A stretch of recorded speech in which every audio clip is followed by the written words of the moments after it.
The end of 2022 as we know it. So here's a great thing about each year. Next year gets to be the best. And if it isn't, we got 2024 and 2025 after that. Don't worry about it. There are lots of people waited 113 years for the Cubs to win a World Series. So it doesn't necessarily happen every year. So we don't know. We don't know if 2023 is going to be a great year. We don't know if we're winning the championship, but we're going to give it a hell of a try. Amen. All right, that's good words. Good point. Appreciate you being here tonight, Todd. And for anybody out in the audience, if you have questions, type them out in general chat or raise your hand and come on up and ask them yourself. Looks like we got our first person, Raul, active member in the community. What's going on, Raul? Hello. I good. Thanks. Raul, how are you doing today, bud? Good. It's awesome. How with you? I have one question. Okay. What do you enjoy draw? What do you enjoy drawing the most?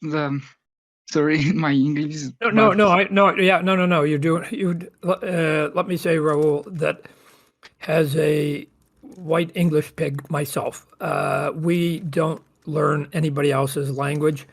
We just expect everybody to adapt to us. So anybody that does even bad broken English is still 100 times better than any language that I or most people in this country speak. So you're doing great. And I did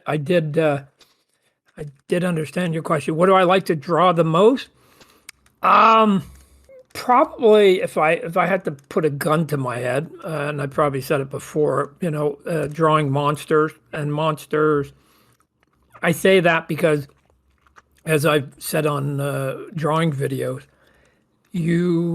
there's no reference or there's no pictures. There's nothing that anybody can show you that says your monster is wrong. And so it's always right, which basically means you don't ever have to fix it. When you're drawing anatomy, if you're drawing like a human being, whether it's a male, female, big, tall, small, heavy, skinny, whatever, there's a certain amount you have to get right for people to believe it, right? Even when you're drawing a face, if you get the eyes crooked or you get the nose too low, people will notice it. But on a monster, it's all perfect, right? Even if you're drawing a horse, you got to get certain anatomy right. But if you're drawing a monster, it's all perfect. So maybe I'm just lazy and I don't like to redraw. So I'd probably say monsters is the gig. So. Thank you so much. This is awesome. You are my inspiration for begin drawing. These are so awesome talk with you. Happy New Year. Yeah, you too. Raul, a quick question to you. Where are you living? I am from Colombia. Colombia. Oh, okay. Lots of good artists come from your area down there. So just keep it up. Keep it up, right? Somebody. I've always said good art will be found. So if you're good and you promote yourself, you'll eventually be found. I believe that, right? The two people that don't get found are those that are too shy about showing their art, and those that are not very good at art. So if you have, I would even argue that if you have average art, but you show it off to everybody, somebody eventually will even give you some work. So keep it up. And if you have the talent, then I'm sure we'll be seeing more of you. Thank you so much. And my first illustration appearing in a comic book is in The Scourge. And thanks so much for that. It's so awesome for me. What issue? In The Scourge 10, it's the Cheer Cloud. Okay, everybody, you heard that. Scorch 10, somebody maybe have to go to the editorial pages where we put up some of the fan art and we'll get to see Raul's stuff. That'd be cool. So super awesome. All right, thanks for sending that in. Thanks for the question, Raul. Thanks. Goodbye. Appreciate you coming up to stage, Raul. It's always good to see you coming through and supporting the community. BK, come on up, man. Ask your question. Big bad BK. BK, we cannot hear you. Just so you're aware, we cannot hear you. Yeah, sometimes it's that people just forget that they're on mute. And other times we've had this happen in the past where people, for some reason, it doesn't work. So they have to almost go out and then come back in. Yeah, BK. Can we hear your BK, is your push to talk on? BK, make sure you check your push to talk and your output settings. In the meantime, Rick, what's going on, man? It sounded like BK that we could hear a little bit of your volume. So maybe I'll turn your volume. Ric Flair. Is this the guy who puts all the Ric Flair images up on the website? It's the one and only, Todd. It's the only dude, man. Right here. Oh man, every time I just go, I might have to rename it not Discord, the Ric Flair cord, right? Yeah. Well, look, Tim. Todd. Look, I wanted to congratulate you on your interview with Tim. I was listening to it. It was really, really nice and well done. But I wanted to ask you. So let's just give some context. I assume you're talking about the one I did with Tim Ferriss. Yep, exactly. Yeah. That's the one. So Tim Ferriss is sort of a big podcaster. I think you can sort of get his podcast. I think if you just actually even Google it, you can find him. And so I did. He's almost like a business guy, business entrepreneur guy. He's not a toy or comic book guy. He's just curious about people who have gone out and succeeded on some level. And I did and it happens sometimes. I can be a little gabby. Anyways, we did the first one, and I think we went for, I don't know, an hour and a half, hour and 45 minutes. And all we talked about was like comic books and the industry and how certain characters get created, how Image Comics got created. And then he was done. And it was like, well, Todd, I got to wrap it up, but we haven't even gotten to Hollywood or your Grammys, your Emmys, or your toys or your directing or any of the other stuff you've done. So how about if you come back? And I'm like, what? So he had me back, and that one went almost 3 hours. So there's a part 2. And then even at the end of that, he's like, man, I gotta have you back for more. It seems like we still left a lot on the table. So we were all over the place. And so if you're on a long drive and you want to sort of get bored a little bit, then to take a listen to it. Tim Ferriss podcast. So yeah, that's actually how I listened to it. I was literally driving back Christmas Day from Alabama back home, and I listened to the whole podcast. And man, it was amazing. I loved how you were talking about Stan, and then the time you spent with him, and then how Stanley. Yeah. Mm-hmm. And how the time you spent with Stan, and all the pictures, and the video you were talking about him cutting your hair of the Thor stuff. It had me cracking up. But also what I loved, it was you were talking about how you there's a lot, if you're building a house, you put a lot of doors on the house to bring all the people in. And I was thinking, like, man, it's crazy that you had the vision to even start doing the NFTs and the digital collectibles, and this little project here with OddKey is just adding another door to the house and bringing people in, Yeah, well, anybody, right? I see myself more as like Satan than God, right? And here's why I say it. When you get to the pearly gates, God's got him a little checklist, and I guess from what I'm told, everybody doesn't get in. So he's sort of a little bit of a club, right? But the guy downstairs, last time I heard, he's never rejected anybody, right? His door is always open. I think Mother Teresa came, he'd take her in too. So he never said, Mother Teresa, you're not good enough for me. I think he just goes, come on in, Mother Teresa, barbecue's at the back, right? So you might get singed a little bit, but just come on in. He's like 7-Eleven. His door is always open. So to me, my companies and marketing, you should never discount anybody. All right. If they want a place and they want to come in, not only do you allow them in, but you should give them an opening that basically makes sense for why they're there. And so what I was talking about was having a door for people who like comics, having a door for people who like toys, having a door for people who like NFTs, having a door for people who like TV, one for movies, one for video games. Well, I don't care. I don't care how people get in.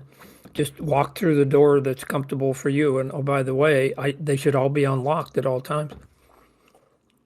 Well, you definitely made a door, and it's one sexy door, because every drop keeps on getting better and better, and the quality and everything. So it's definitely nice, man.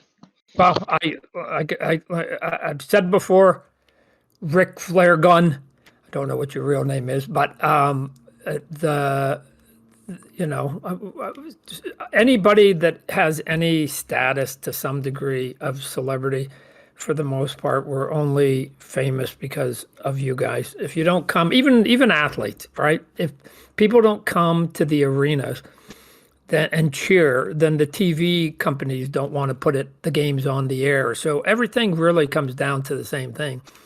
That good, hardworking people decide to give us their time and their effort and their money, and it allows us to then show off some of our skill. But skill alone isn't going to get you to where you want if you can't find an audience, and so you need the audience.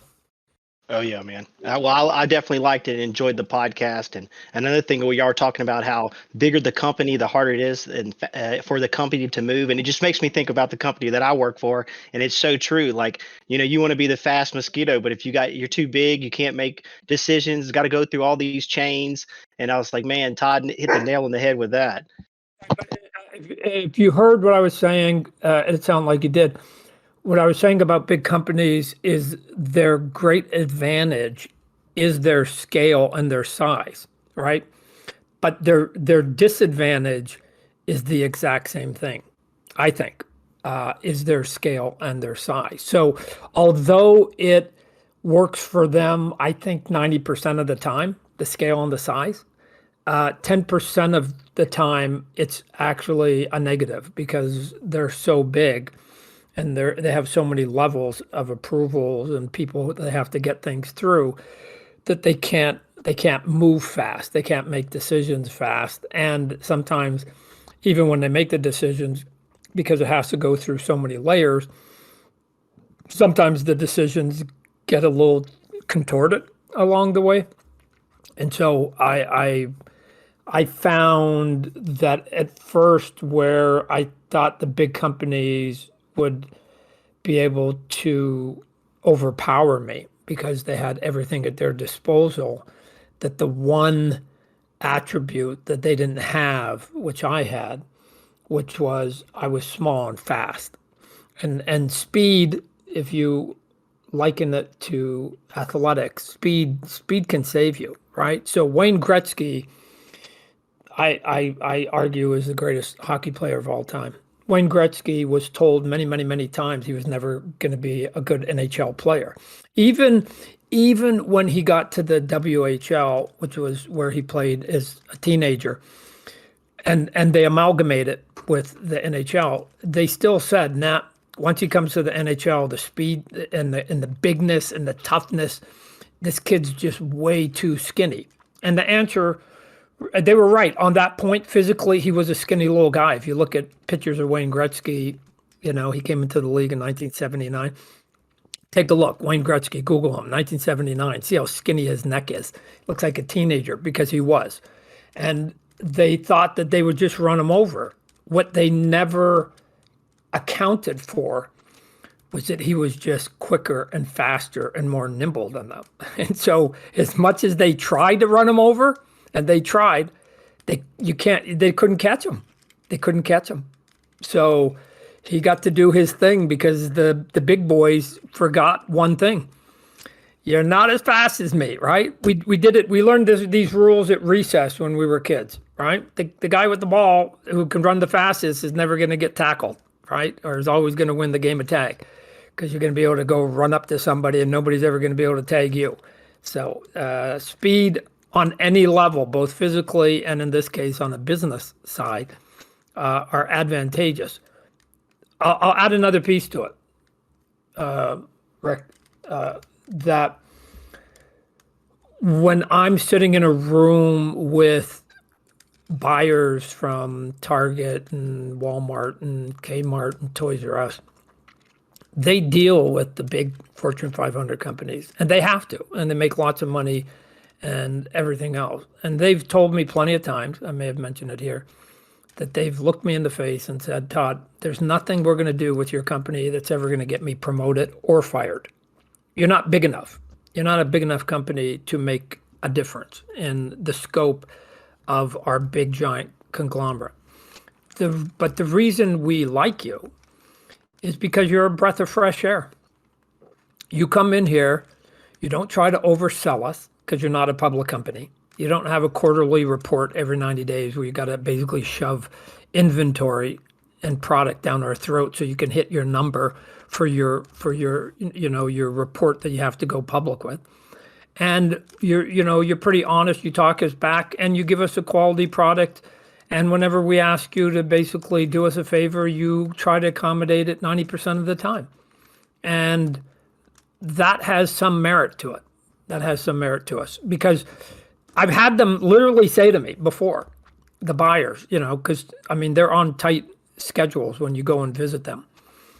That I go, oh, okay, your hour's up. And I start packing. And then they'll look at me and they go, nah, we've got 10 more minutes. And then I go, oh, I thought you had a 11 o'clock meeting. And they'll say something like, I do, but it's with one of the big guys. And I just don't feel like looking and talking to those guys today because I know it's just going to be a bunch of young kids and they're going to be trying to shove product down my throat. And they probably just got out of Harvard Business School and I'm just not in the mood. So I'll let them wait for 10 minutes. Right. And so I don't know. So if nothing else, I've just become a coffee break for them and they buy some of my product from time to time. Cool. There also has been times where I become a bit of a political football in the toy industry at times, which basically means if you're one of the big boys and you try to push the retailer, the buyers too hard, sometimes they try and exact their pound of flesh. And the way they do that is that they just go, you keep me pissed off. I'm going to take a foot of space away from you. I'm going to give it to somebody else. I'm going to give it to your competitors. And they don't really want to give it to one of the other big boys because they know the other big boys kind of act the same way. So sometimes what they do is they take the space away and then they give it to the small guy, which is me at times. So I always know when somebody made somebody angry because the phone will ring unexpectedly and it's one of my big buyers and they say they want to buy 50% more than they said originally. And that only means one thing to me. Somebody at one of the Fortune 500 toy companies pissed them off because now they're going to, and I know it's all temporary. I know it's only for 3 or 4 months till they basically get their point across. But for 3 or 4 months, we get some uptick in sales because they can look at these guys going, I'll give your space away to McFarlane. And they know that the big public companies don't want that. So eventually somebody concedes something, somebody basically figures it out, and then they have to come back and go, sorry, Todd, we got to go back to our normal ordering patterns. So you take it as pennies from heaven at that point, and you just go, yeah, cool. I hope next week somebody pisses you off again. So. Well, Todd, I'll tell you one thing about hitting the pennies. As far as this last drop, you not changing the sold price and sticking to that. Yep. I tell you what, that was really a nice gesture to the community. And I was laughing because on your podcast, on your little podcast thing, it was talking about, hey, you're the guy that doesn't like money. I was like, well, that makes sense. That's why I didn't change that price. Okay, so here's why everybody listening to me, here's why I can't and I never have been able to go public.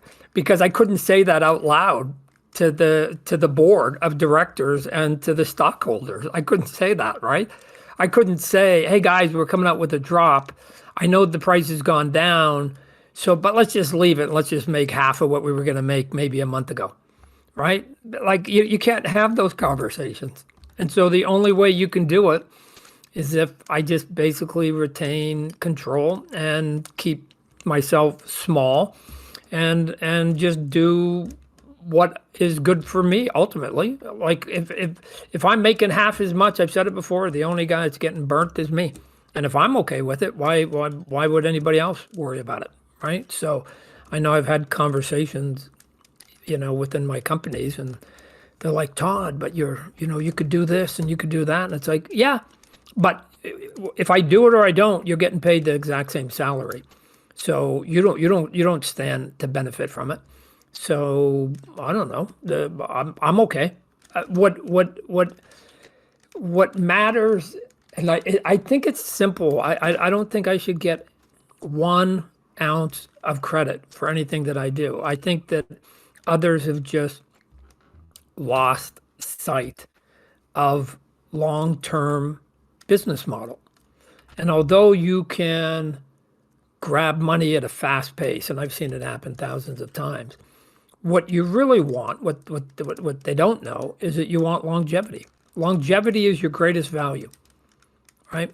Why do we drink more of a drink that has a cola flavor called Coca-Cola over any other one?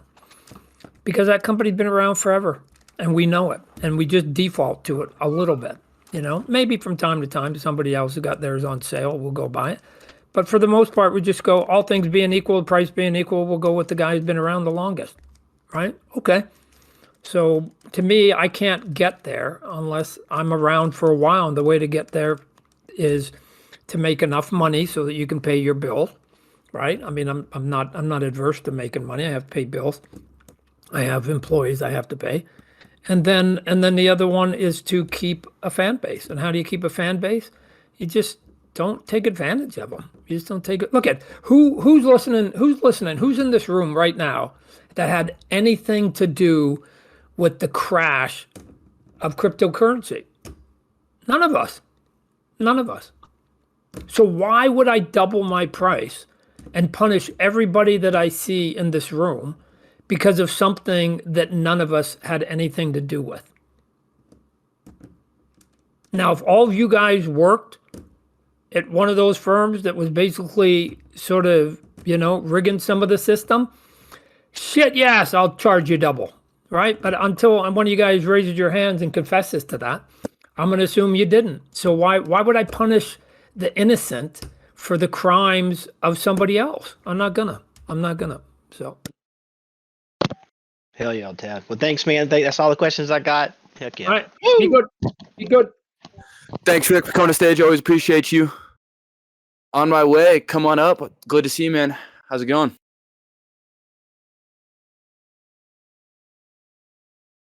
VV Addict. Big bad On VV my way. Addict. Big bad VV Addict. He's muted. Hey, Rem. Hey, Watu. Hey, Todd. It's a pleasure to be speaking with the legend. Yeah. Hey, can I just make one comment? Yes. Isn't it shocking that all of us have lived years through the pandemic and have done bazillion Discords and Zooms, and yet we still forget to turn our mics on and off all the time? I do it myself. I'm not making fun of you. I do it all. Like, you would think that we'd be proficient at being online, and we still go, oh, duh, right? We like to make fun of the boomers, but I guess I'm a boomer. So, but we all sort of from time to time forget, oh, yes, right, we got to have the on button. So anyways, you're up. Yeah, no, I had a permission that I had to X away first before I can unmute. But yeah, I just wanted to ask like two questions. So you had an excuse. Man, when I do it, I'm just dumb. So, okay. No. We do it for different reasons. It happens to the best of us, right? Technology is finicky at all times. I just had a few questions. Since your Web3 journey, I know 2023 has been a massive year for you and Spanokis. What was your favorite part of being in this space? I think that simply learning about it, seeing it, being in the middle of it. I'm a very sort of curious artist, and so obviously, prior, almost to this year, I mean, we were building it. I didn't really have a grasp or understanding. I still think there's a lot to learn about NFTs and digital art and everything else in our space. But it's for me, whenever I move, whether it's from Hollywood to toys to directing to comics to NFT, it's all art. It's still all just art to me. So what you try to figure out are, what are the rules, what are the expectations that apply to that medium and that room of art. and then you go there. So, some people ask, do you like toys better than comic books? Not really. I mean, they both come with their own set of rules. And what I try to do is when I've got my hat on for either one of those businesses, just like when we're talking about NFTs, I try to say, okay, what are the rules of this game, right? We're playing tennis now. Yesterday we were playing baseball. Who cares? Today's tennis. That's NFTs. It has a new set of rules. It has a different way that people sort of enjoy themselves. So what can we do that makes sense in this space and make it work? And ultimately, as we've seen, I'm not out like, some of the other sites. I'm not out, nor do I have the need to have to sell 10,000, 12,000, 30,000 of anything. All right. I think it waters down the product to some extent. And so I have the luxury of time, and I've got a few dollars in the bank already, so I don't have to be driven by money, and I can nurture, hopefully, fingers crossed, I can nurture this venture down this path that's called crypto, right? Let's just use that as a big giant umbrella, because I think everything sort of falls underneath that. I think crypto is its own journey, and a lot of the same rules and enjoyment outside of that don't necessarily apply. So I just like playing. Like I said, I'm an athlete, and I think athletes, you can give them any tool. Say, hey, here's a bowling ball. You're supposed to knock down those 10 pins. An athlete will figure it out fairly quickly. And then you give them a tennis racket and they'll figure it out. And then you give them a golf club and they'll just figure it out. I'm an artist. I'll just figure it out. Once I know the rules, I'll figure it out. And the rules kind of are the same when you get right down to it. Give them a quality product, price it at a fair price, and treat your customers with as much sort of dignity as you can, and do the best you can from day to day that's in your control. And that's it. Boom. I think those rules sort of apply almost everywhere, but people lose sight of it sometimes. Thanks, I appreciate that, and it's really good to hear, that you enjoy being here with the community and us Web3 folk, because it, from a consumer perspective, hearing from one of the greatest artists to touch comic books, it really is nice that you enjoy our company and don't feel bombarded or bothered because you are a celebrity in this Web3 space. So that's really, really refreshing to hear.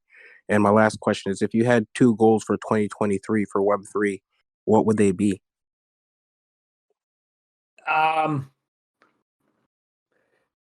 Number one, generically, to prove some of the critics wrong, right? I mean, I would say that the success of the last 2 drops are some big strides in that direction.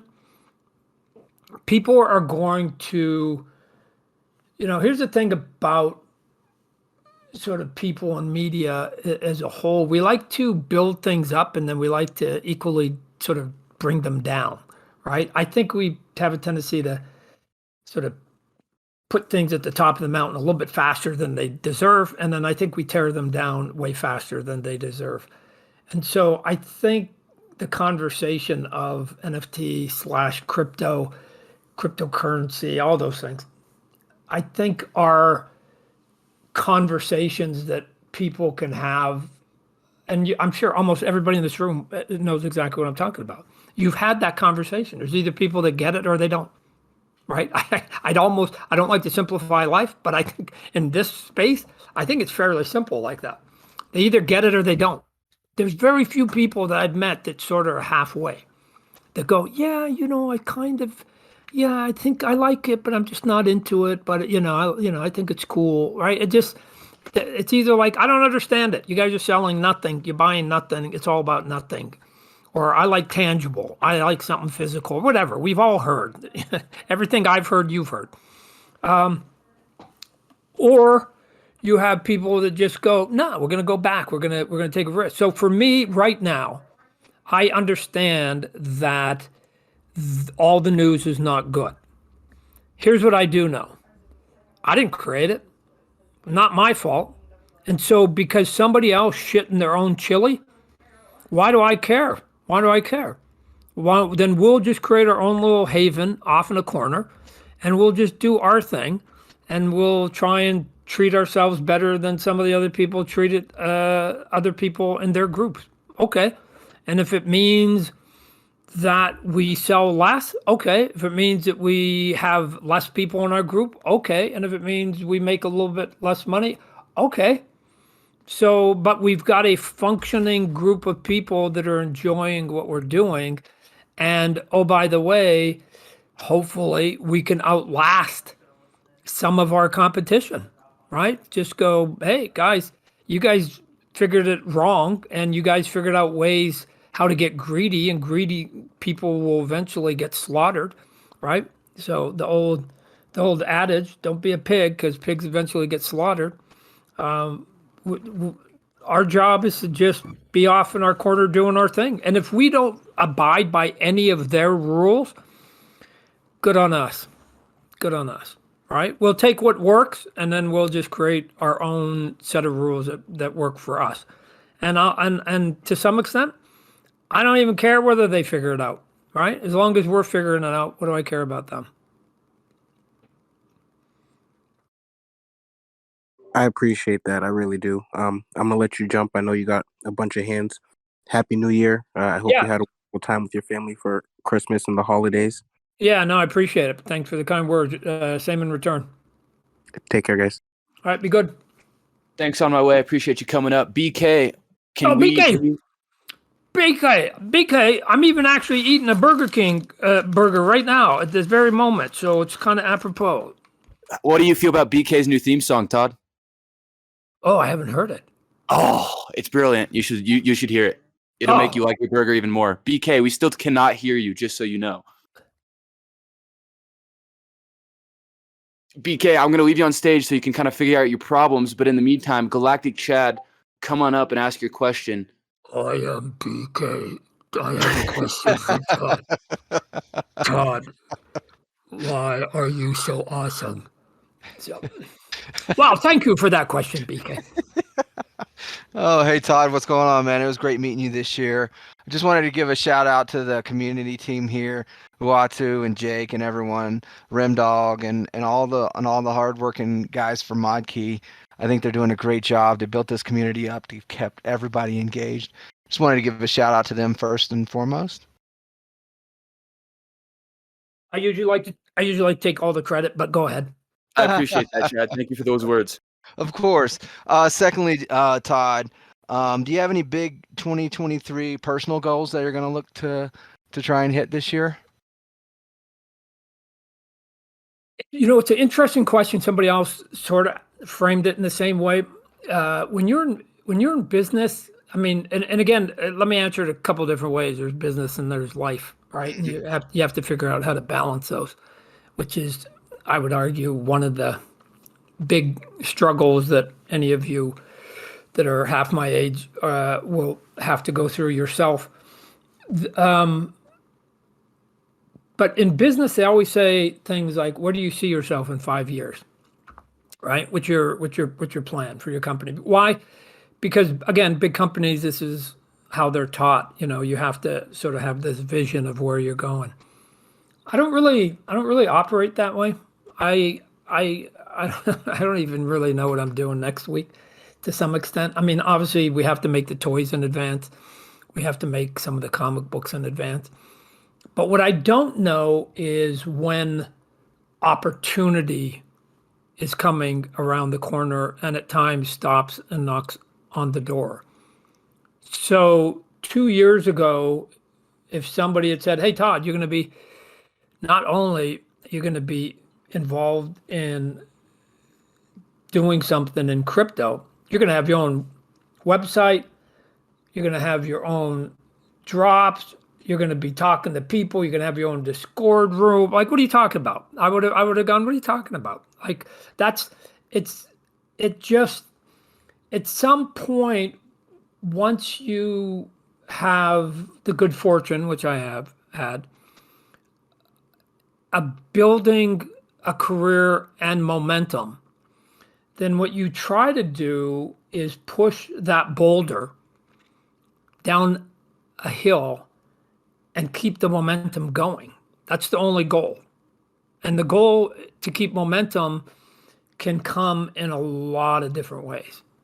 And you just make it up on the fly. So, let's look at a couple of them. In 2022, oh my gosh, it's the 30th anniversary of Image Comics. Oh, we should be able to build off that, right? Through nothing else other than we've got an anniversary. We can build off it. Oh my gosh. It's also the 30th anniversary of Spawn. Should be able to build off that a little bit. Cool. Oh, how do we do that? Well, let's come up with some things that might make an event here or there. Oh, hey, let's see if we can put together that Batman Spawn thing that we've been talking about, Greg Capullo and I, right? Oh, okay, there it is. So then you get a big event and you say, oh yeah, it's part of the 30th anniversary celebration, blah, blah, blah. Next year, I'm not going to have that luxury. So then you go, well, what are we going to do next year, right? So, we've begun by doing small sort of incremental things like announcing that we're going to have 12 cover artists, one for each month, and each one of them is going to do a cover for all 4 books for that given month. So if you like that artist, that artist is going to be doing a cover for all 4 books. Again, is it as good and as big and as sexy as Batman Spawn? Of course not. Is it something? Uh-huh. Are you building off the momentum that you had? Uh-huh. And then shortly thereafter, later this month, we're going to have, or at least in the new year, in January, a book called Spawn Unwanted Violence, which is an important book for me. It's a 2-parter, but it'll be an 80-page story, and it's fully painted by a great artist named Mike Del Mundo, and it's really, I'm going to start showing it off here in the next week. It's really a spectacular looking book. Just Mike went like over and above what I thought I was going to get out of him. And so you start the year with, a bit of a jolt of saying, hey, here's going to be an event book. And then we end up going. And then, there's all the things in between what we're going to do on the publishing end, what we're going to do on the toy end, announcing new license, new product. And then at the far end on the other side, which is coming, because I have these conversations and I had them all the way through Christmas.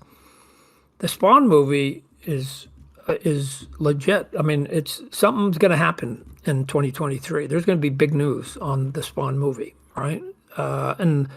And the least of it, as I've said before, is that we've found a buyer and they've signed off and we have a production date, right? That will be that. Stop talking about it. We have a schedule to start making it.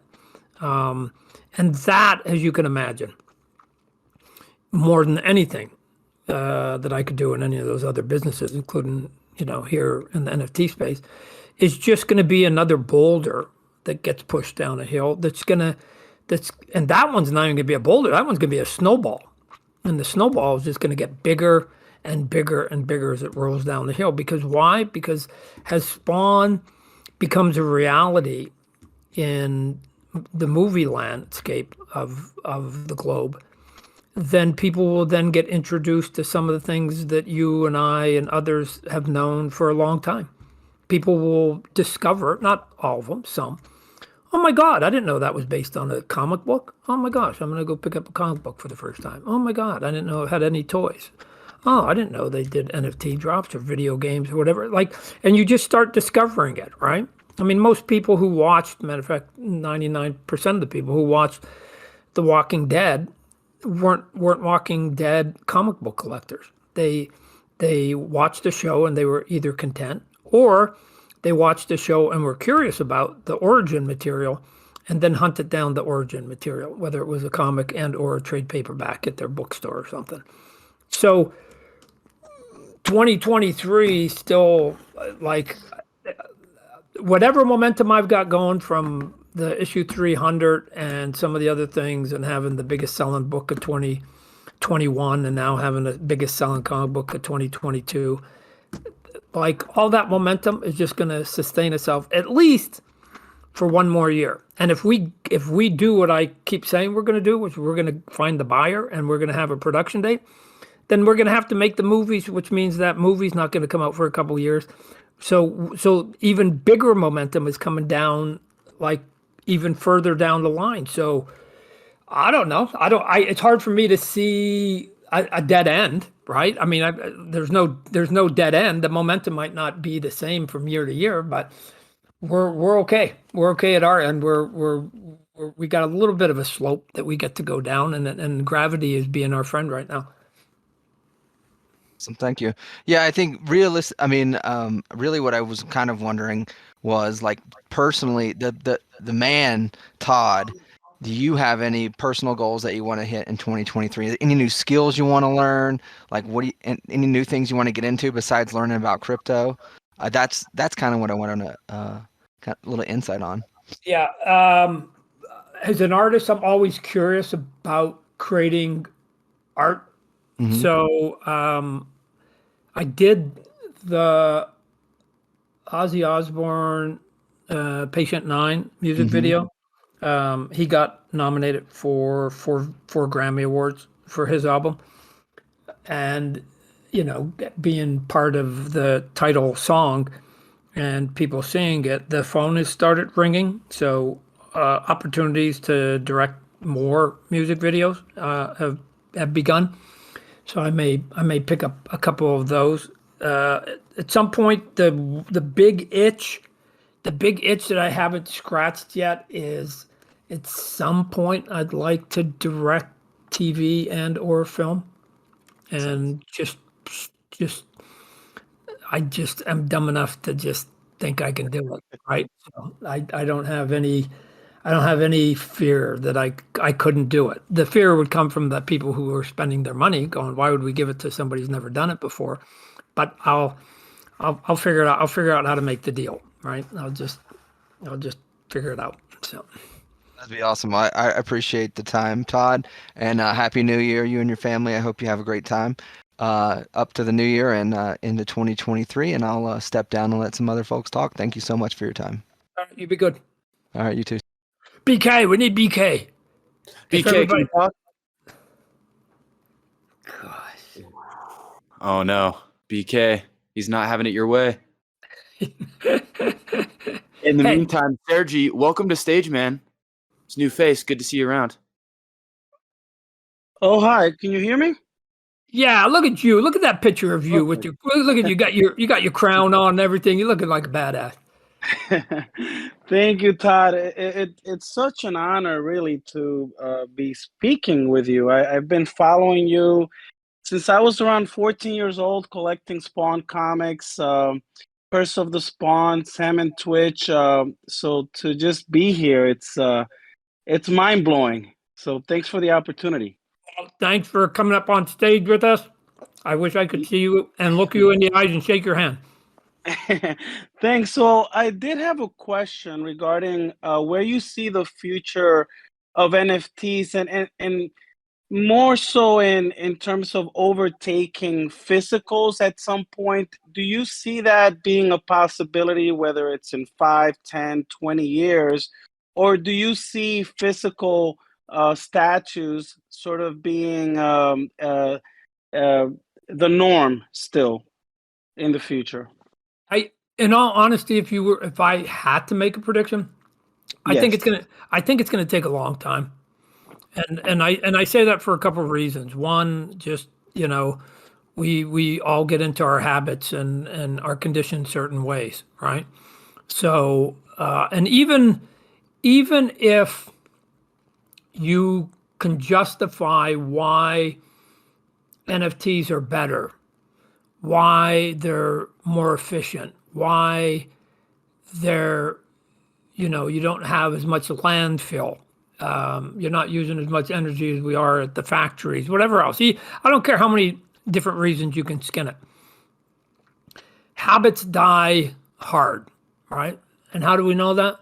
Because we all know scientifically that smoking a pack of cigarettes is not good for you, and yet there's still cigarette companies, right? So even with the evidence square in our face, we still, as species, will go, nah, it's okay. I like my cigarettes, right? You drink too much, I like my drinks. You eat too much sort of cholesterol, all of a sudden you get diabetes. It's okay. I like my Burger King, which I'm having right now. And so even with evidence in front of us on a lot of different levels, we're creatures of habit. And I think that it gets hard to break it. And part of me saying that is I've seen sort of VR try to be a thing for a long time, and a lot of people big companies pushing it, and spending a lot of time and at times effort trying to advance it. And it seems to be taking a long time. And I look at technology a little bit like an athlete, and maybe because I'm a sports guy, everything goes back to be an athlete. Many athletes come up, get drafted in the first round, second round, and then they get on the field, and then they're like, they didn't quite figure it out the first year. They were a little bit scared, a little bit nervous. The second year comes around, third year comes around. Here's what I can tell you, at least off the top of my head.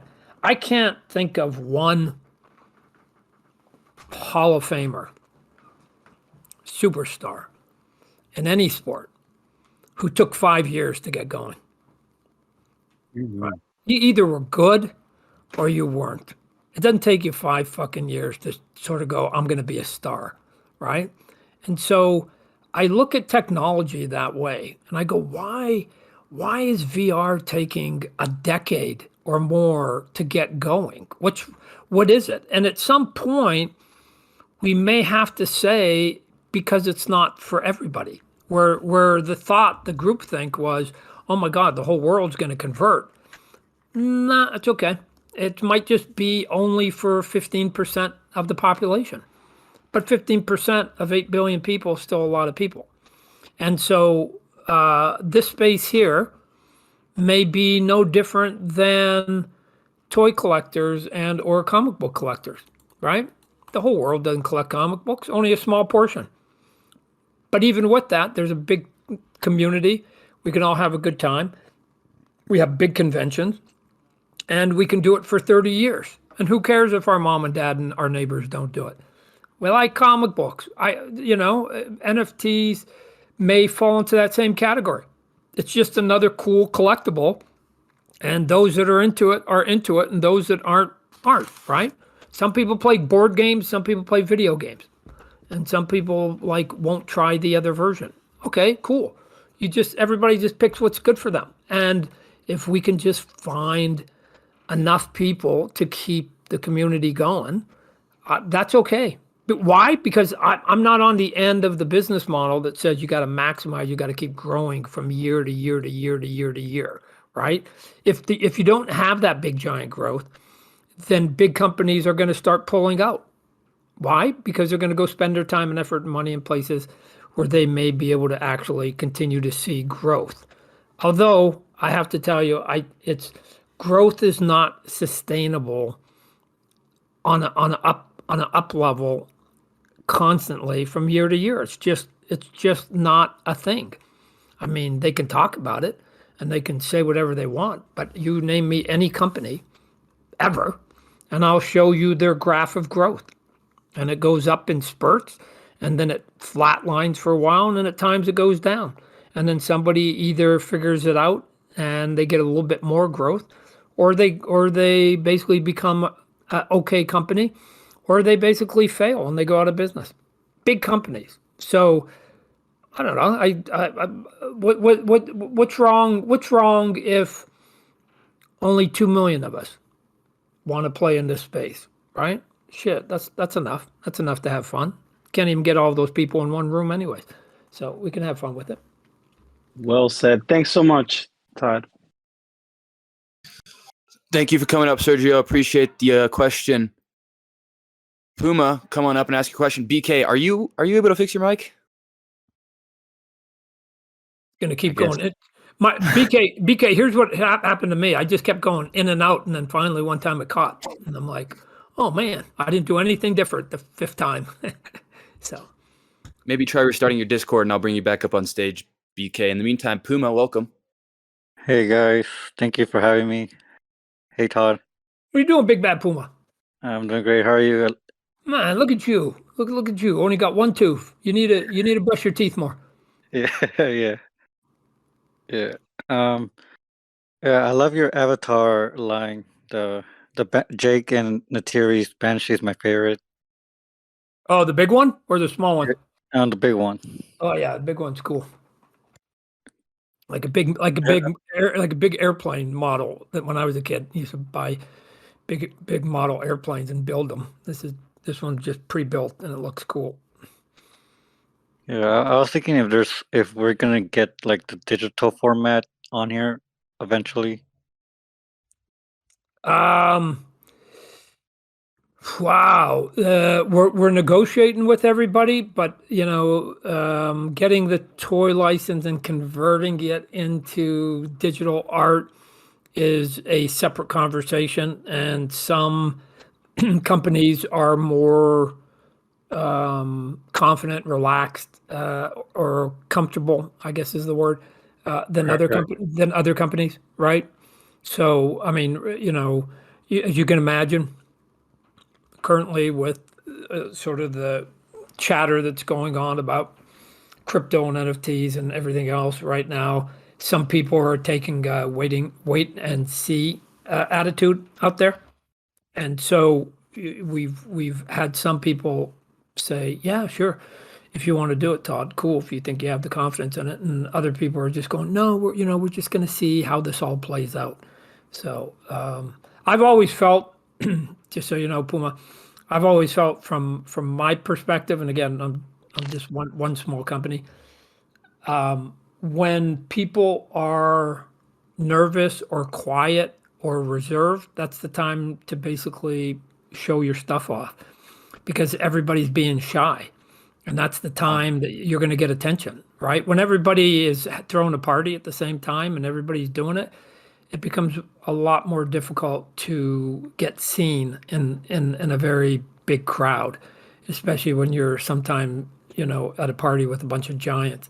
So I look at these opportunities when people get a little conservative, if you will, as opportunities to sort of stand out a bit, and especially if you have any kind of success, even more so. Yeah, that's some very good advice too. Well, in the business world, they would call me a contrarian, right? When the stock market's going up, there's people who go, no, it's going to go down. There's a contrarian. And when it's going down, then there's people who say, no, I think it's about to go up. So I'm a bit of a contrarian that whenever they're doing their thing, I just wait for it to basically run its course and then watch them get a little bit nervous, and then I jump in and say, yeah, okay, I'm here, while they're basically like leaving the house. It's okay. Sometimes it's okay to get to the party late because everybody else is tired by the time you get there and they leave and you're the last guy at the party. So it's okay. You get to have more nachos then. Awesome. Yeah. Well, thank you, Todd. Thank you, everybody, for having me on here too. Thank you. All right. You be good. Yes, thank you, Puma, for the question. Yeah, definitely pioneering the space when everyone else is on trepidation. Double O, welcome to stage, man.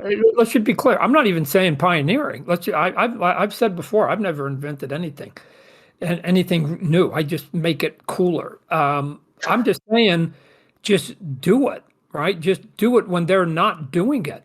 I've said it before. When I did that Kickstarter, I had people in my own office going, Tom, why would you do it? The pandemic's here.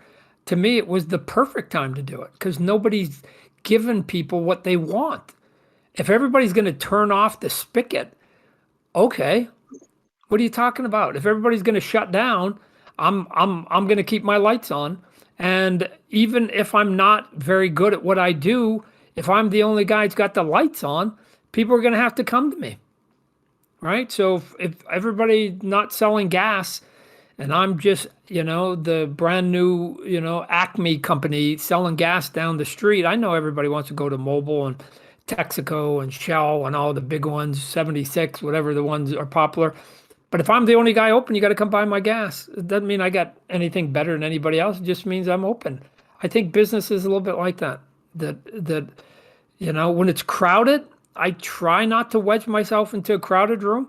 I'm always asking the question, what aren't they doing? I don't worry about what they are doing. I always ask, what are they not doing? And then I try and find those gaps. So I've never attempted to slay any giants. I can't. I'm not big enough. I can't take down, Hasbro or Mattel on the toy front or Marvel or DC on the comic book front. We can't do it. What we can do is look at the giants, and even if they're coming at you, there's a gap. There's a gap like in hockey, right? There's a gap. There's always a gap to shoot the puck. And so I never try to kill the giants. I just try to go in between. And wherever they want to leave space, that's where I go. So if they don't want to do R-rated, cool, detailed toys, I'll do it. And all of a sudden, you don't have much competition and you stand out a little bit. If they don't want to put product out, I'll do it. Why? Because of the pandemic or they've got some other reason that I'll do it, right? And you get extra brownie points at times just for being either courageous or dumb. And both of those are a fine line of doing something that's counter to what everybody else is doing at that point. I've said it before. I would not have run out to the store during that pandemic and bought toilet paper. I would have bought food first, but that's just me, right? Everybody else was worried about a different hole than I was. So.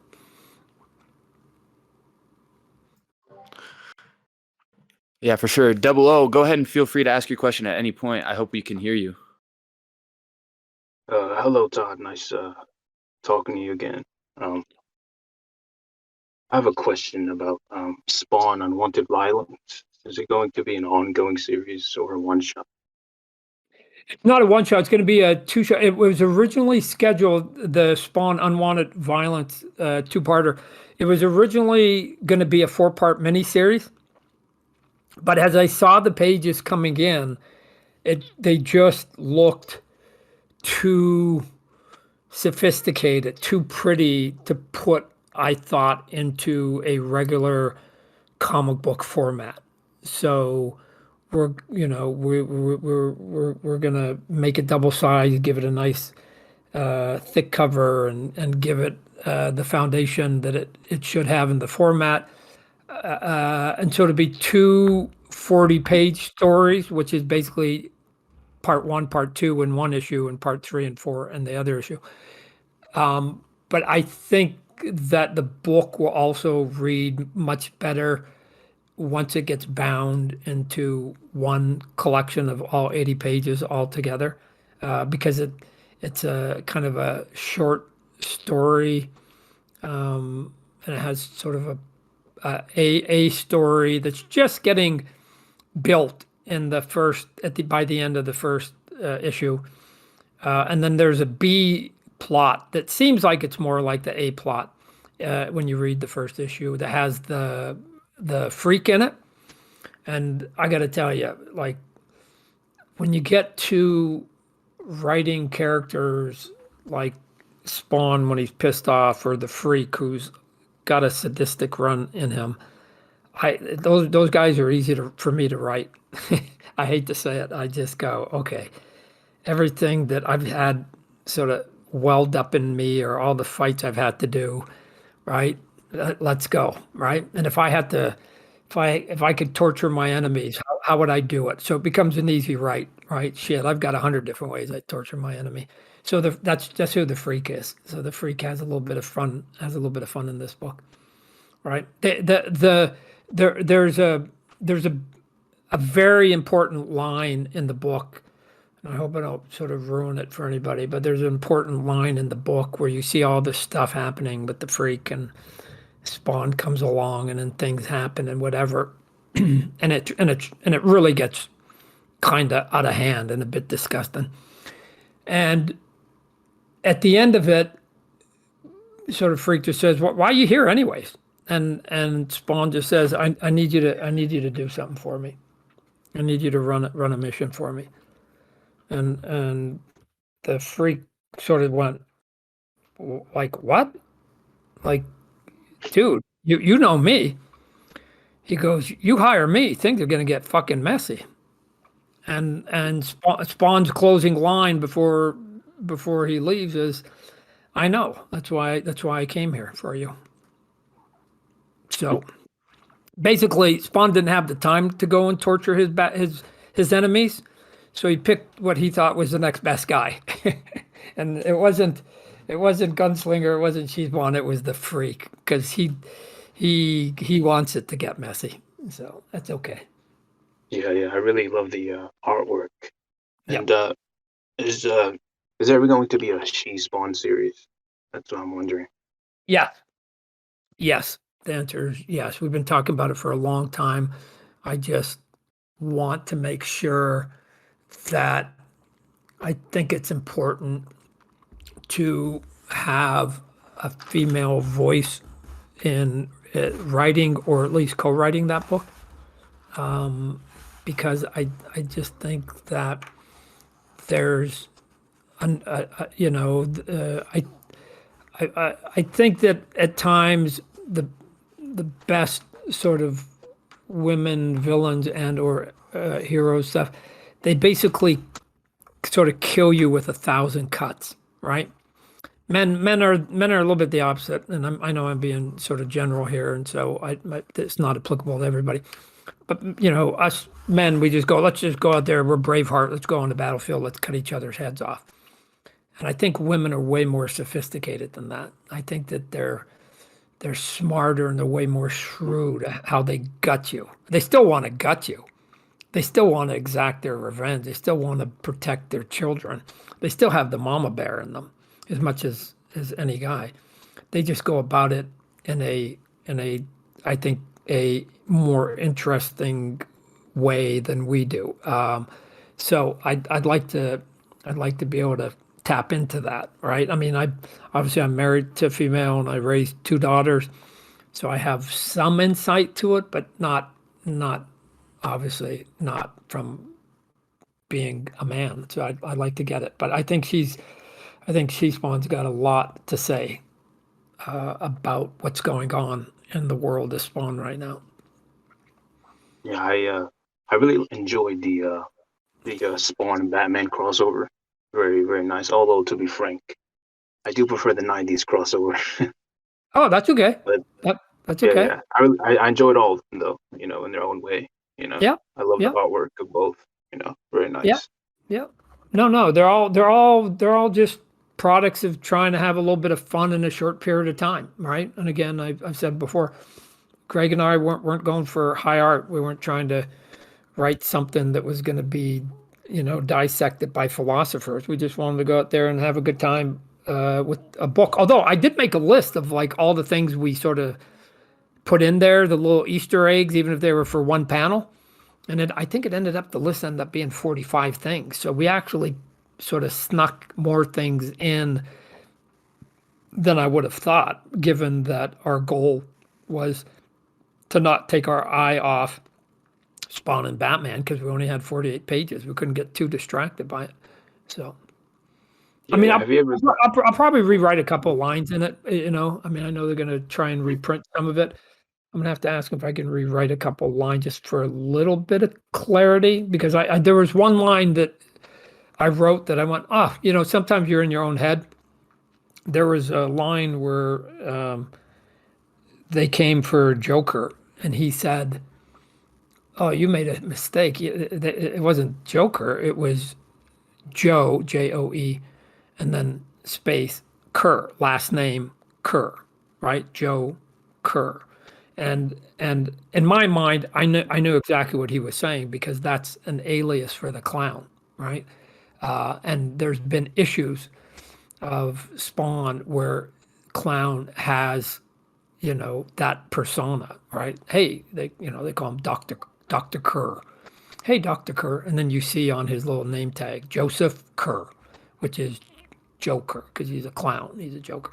But so sometimes you end up writing lines that sort of the deeper meaning of it, and it just needs a couple more words to explain it, right? So. Yeah, that seems to be the new 52 Joker from the looks of it. Oh yeah, he's cool. Yeah, he's cool. Yeah. I didn't even know. I didn't even know. Silly me, because I don't pay attention to my competition. That Greg Capullo, I was on an interview with him, and he said that was the first time they showed that Joker without his mask, or that skin, whatever you want to call it. And I was like, "What? What are you saying?" So that Joker that I've seen on the covers before, in none of the stories did he ever take his mask off, and the answer was no. And I went, wow, that's kind of cool. Silly me. I thought he existed at some point. He took it off, like Phantom of the Opera, and went dun da da da. But okay, cool. So now, if anybody wants to collect the first time you see Joker's skin face, guess you'll have to go to Batman Spawn. Yeah, that's wicked. Yeah. Thank you, Dolo, for coming up. I appreciate that. She Spawn, I know, is coming up the stage to help and assist BK, who is not able to talk. So She Spawn is going to assist with that. Welcome to stage, She Spawn. Hey guys, I just want to make sure you can hear me. She Spawn. We always hear you, She Spawn. Even when you're typing, we hear you. I know you've been watching some of the comments I make. Yeah. Anyway, No, I'm going to be BK today. Okay. Hopefully BK has given you his questions. So, or her questions. He has. Okay.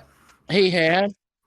The first question, he's written out a couple of things, but the first question he wants to ask is earlier Why is She in the Spawn? week, or it might Why have is been, She Spawn so handsome on the Discord?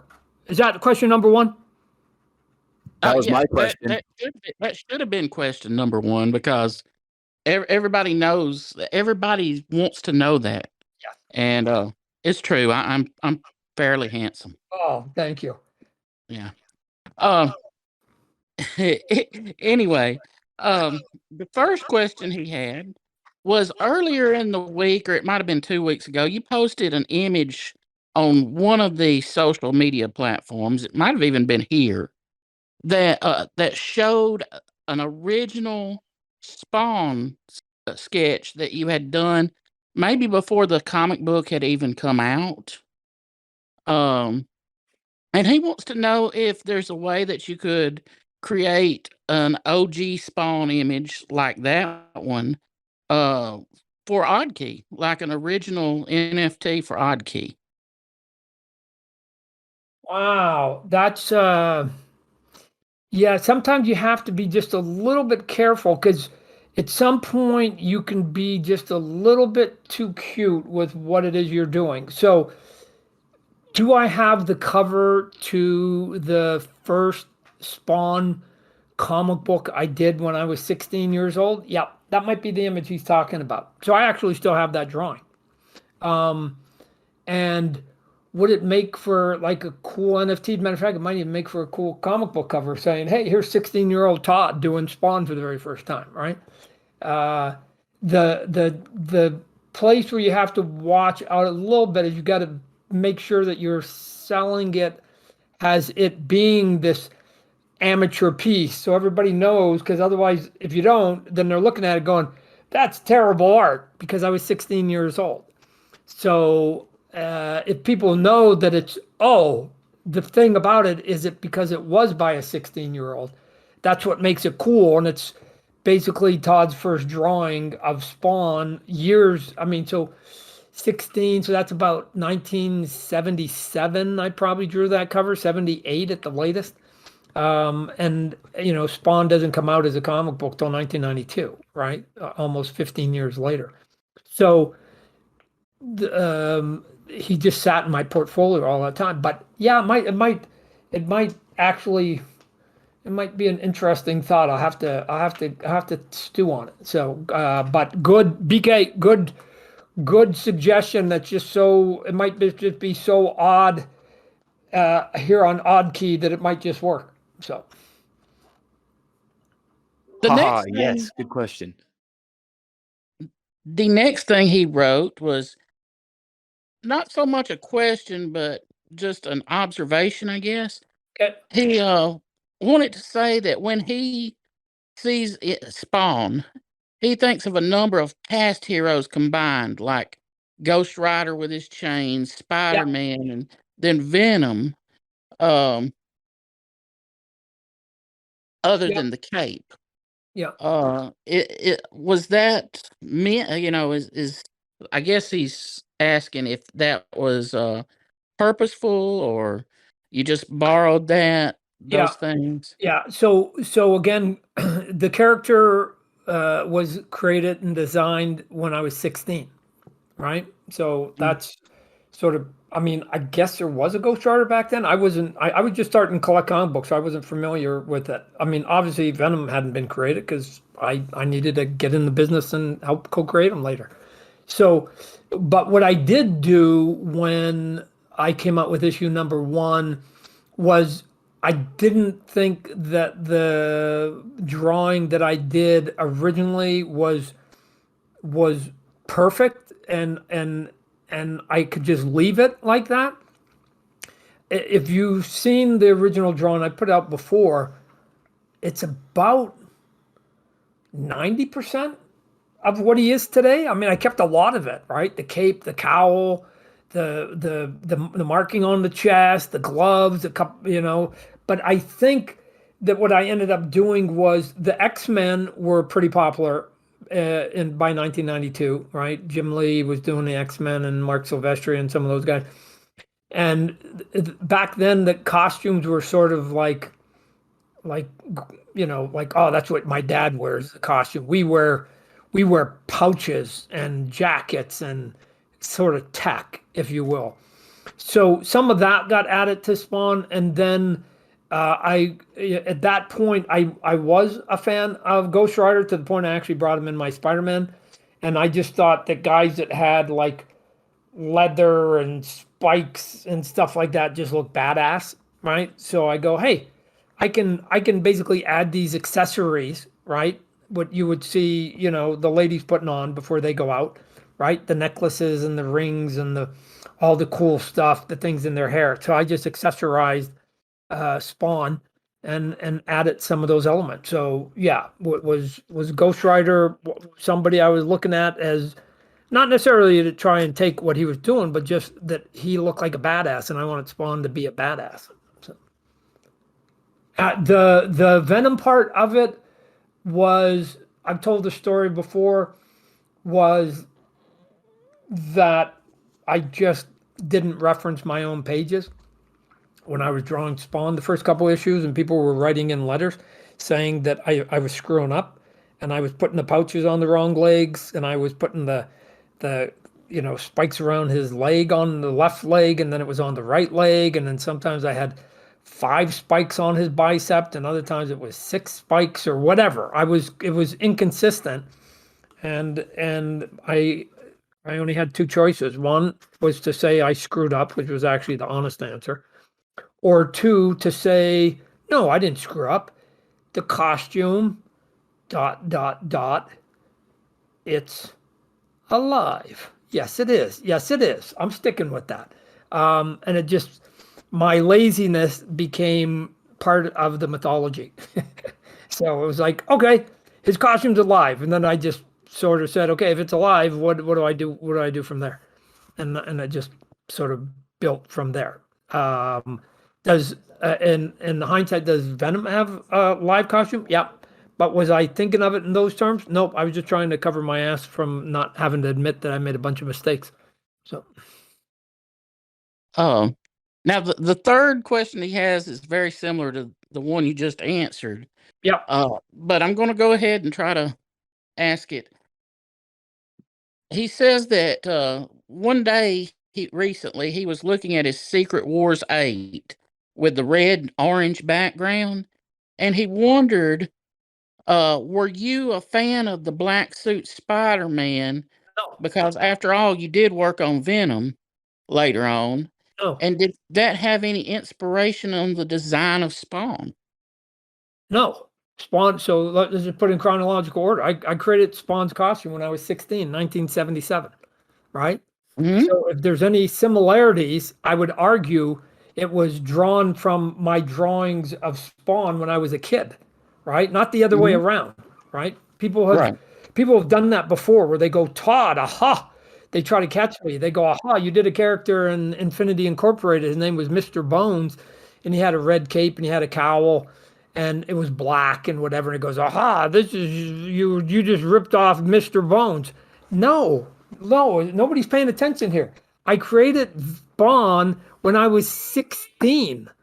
So whatever influences I had with the character costume designs, they were already there. And so if anything, I borrowed from Spawn to do Mr. Bones, not the other way around. If you know when I created it, and I've got the evidence to prove that's how it ended up going.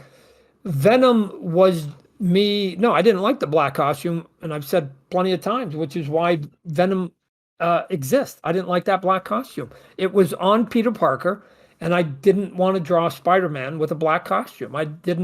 It wasn't Spider-Man to me. It was that simple. I just didn't want to draw Spider-Man with a black costume. I wanted to draw Spider-Man with a red and blue costume with webs on it. That's what I grew up on, and that's what I wanted to draw. And so he happened to have the black costume on when I got to the Spider-Man office, and I asked for them to remove it. And they said, no, they don't want to remove it. They want to keep the black costume. And my compromise with them, and they compromised with me, was, well, what if we just move the black costume and I create another sort of character that can wear the costume? And I did my designs, and that everybody now knows as Venom. I did that in advance of even getting the plot from David, who then later said it was going to be Eddie Brock. Because I've said before, if I would have known it was Eddie Brock, I wouldn't have made him so big. I thought, I knew the costume was from another planet, so I just thought it was an alien, it was a monster. And going way back to the beginning of this conversation, what do you like to draw? Monsters. I just made him a big hulking monster. Cool. And then, it's Eddie Brock. Well, I didn't want to change the design because it got approved. I liked it. I thought it was different, so he was bigger than a lot of Spider-Man's villains, who were all had sort of that humanoid body. And so it's like, if Bruce Banner can turn into the Hulk, then why can't Eddie Brock turn into Venom? And that was it. So I was trying to get that black costume off Peter Parker literally from the very first page I was on Spider-Man. And it unfortunately took me a lot longer to get the editorial office to say, yeah, because I had to draw all of issue 298, all of issue 299. They said they'd get rid of it in 300. Silly me. I thought they'd get rid of it by page 5. It took them the whole damn double-sized issue until the very last page. And then Peter Parker puts on his red and blue. And in my mind, and I know this has to be somewhat true because I don't have any recollection as to why, what I'm about to tell you. The last page of issue 300, the page before, there's a big fight between Venom and Peter Parker in his black costume. And then on the second to last page, after the fight's over, he goes underneath his bed and he pulls out a box. And in the box is a folded up red and blue costume, the classic Spider-Man costume. And then he puts it on. And the last page is Spider-Man jumping out over the city in what would be known as sort of McFarlane posing and with the spaghetti webbing and whatever. And I still have that page of original artwork. And there's only, I don't remember why, because I sold almost everything I had of Spider-Man when I was a kid. And the only reason I must have kept that page is because it had sentimental value to me, that it was like, to my mind, that was the first time I was drawing Spider-Man. I didn't care about anything else. I sold all those other pages that had Venom. What did I care? Black costume, who cares? I kept the page that was the first drawing I got to do of Peter Parker in red and blue. Cool. And that's the only reason I would have kept that page. Because I did lots of pages I thought were cooler than that last page. But for some reason I kept it. And it must have just been like, there, I'm drawing Spider-Man. I'm keeping this page. Cool. Thank you, Todd.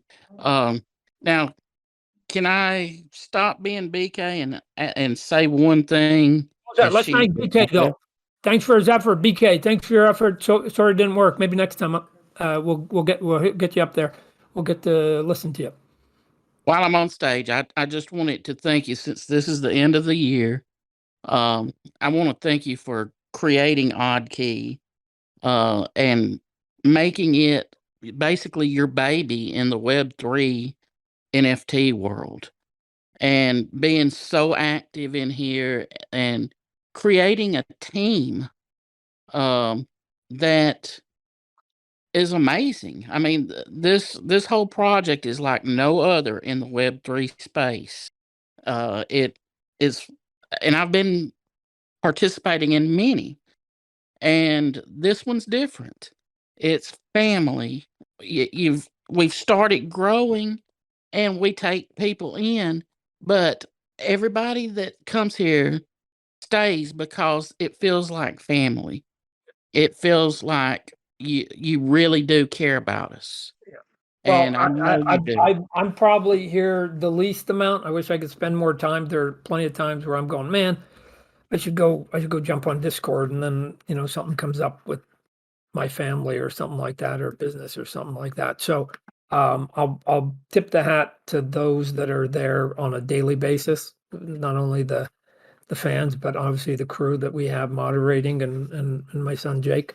So they're the ones that are helping do it. We're gonna have a conversation later this week about how we can keep some of that sort of long-term sort of mentality, right? Because the reality is, it can't just be all fun and games. It can't just be a pure clubhouse, right? We have to figure out how to be able to pay for everything, because the website and paying for developers and all that other stuff, even moderators, none of that comes for free, right? So you have to have a game plan that at least gets you to break even. And if you can break even every year, then you get to do it another year, right? So I've told plenty of my employees, especially on the toy side, right, that, hey, you guys get me to zero at the end of each year, we get to do it one more year, and then get me to zero again, we get to do it another year, right? Just keep getting me to zero. And I've had the good fortune of being in the toy business for 25 years. So, it'd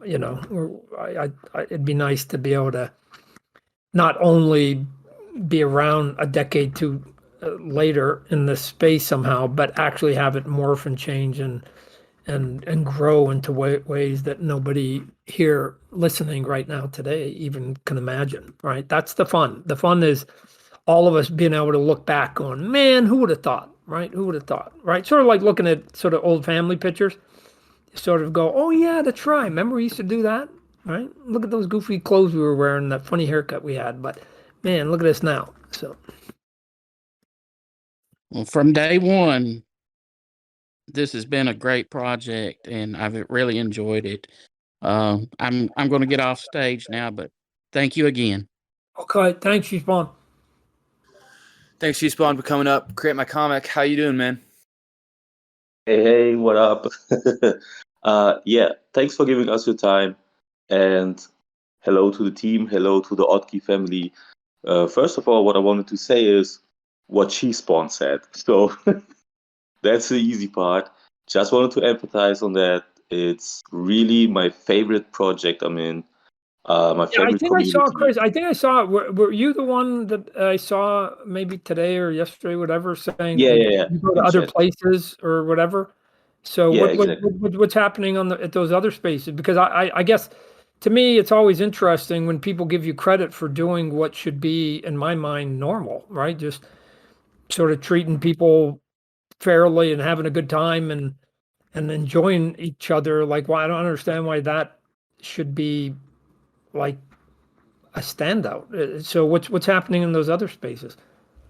I think most spaces in Web3, they all talk about long-term value and great art, but most of the art is subpar, and the long-term value aspect is only taken for short-term profits. Just tell other people this will be worth more in the future, so buy it now for a big amount of money.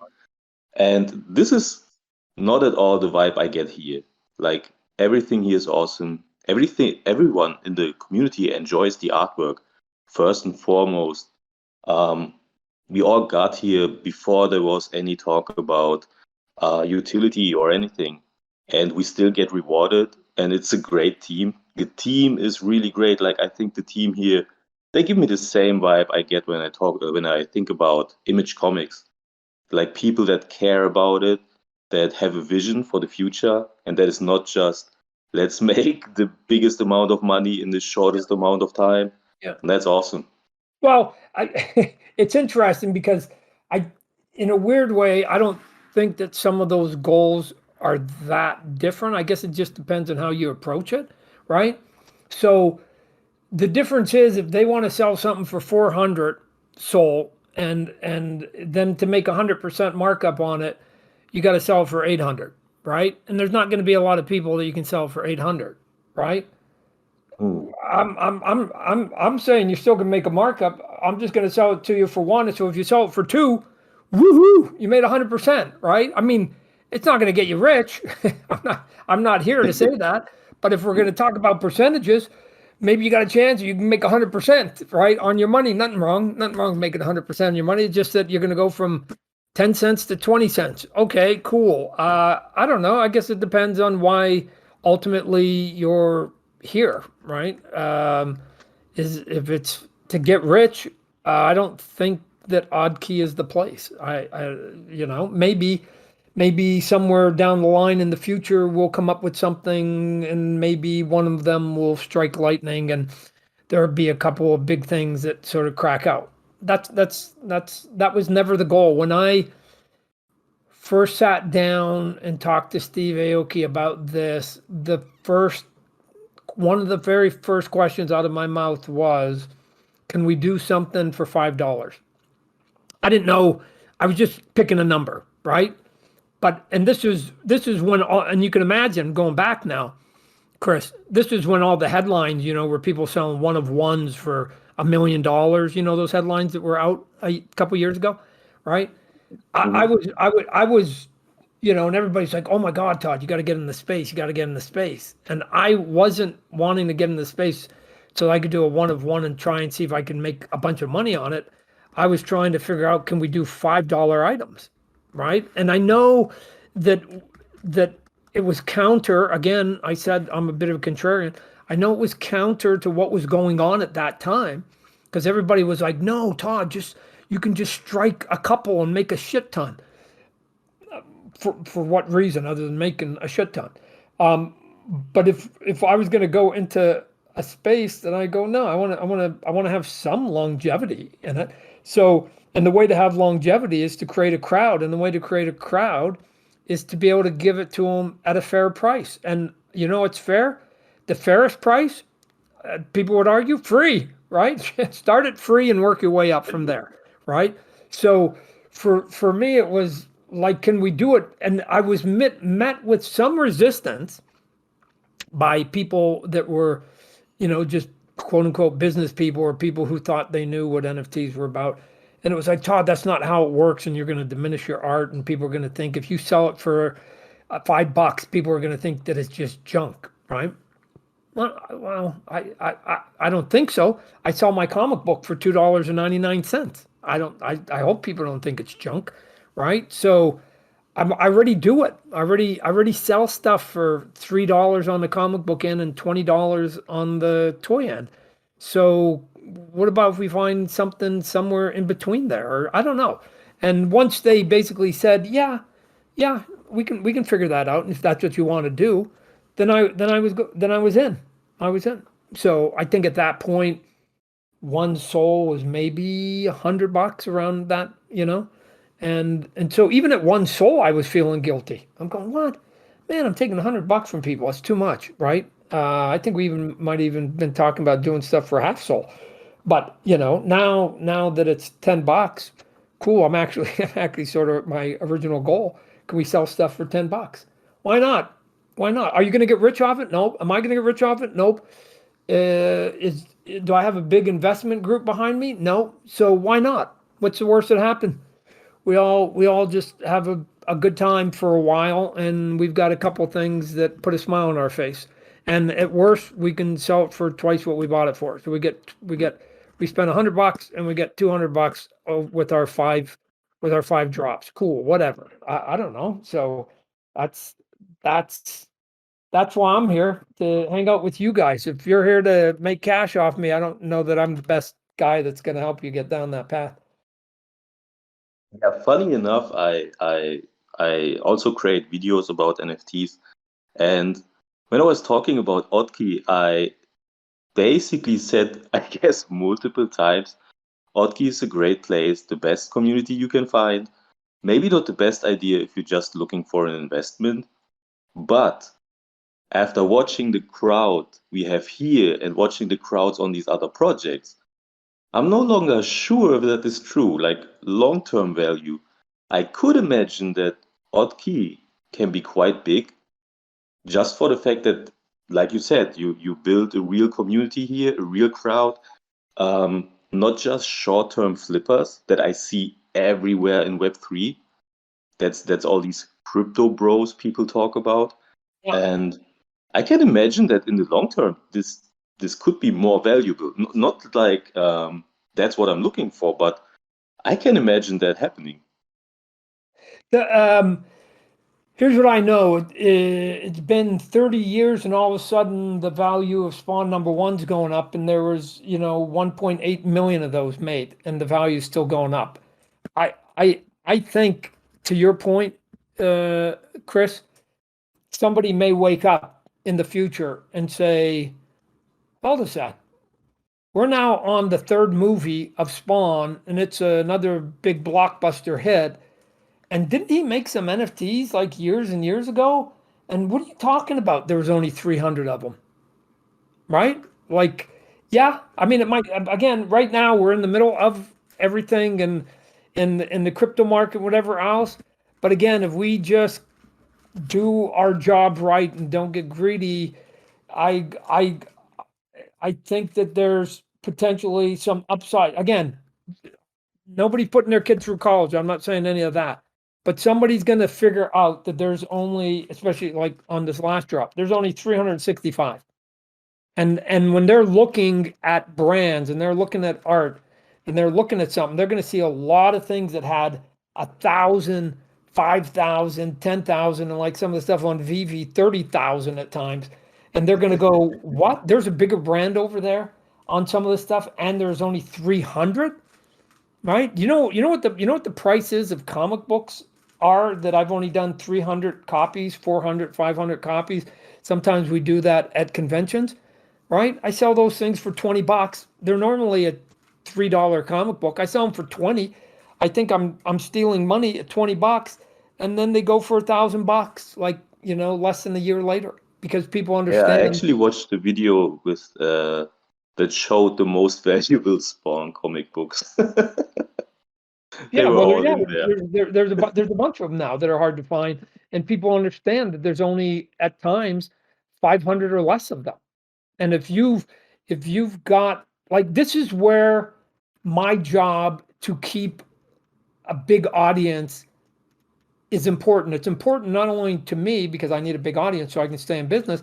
It's also, in this case, becomes important to you guys because if you have one of the 300 and I can create 300 million fans someday, and only a portion of them want to buy what you have, that creates a big demand for those 300 items, right? Just like it does on the comic book front or on a toy front or something like that.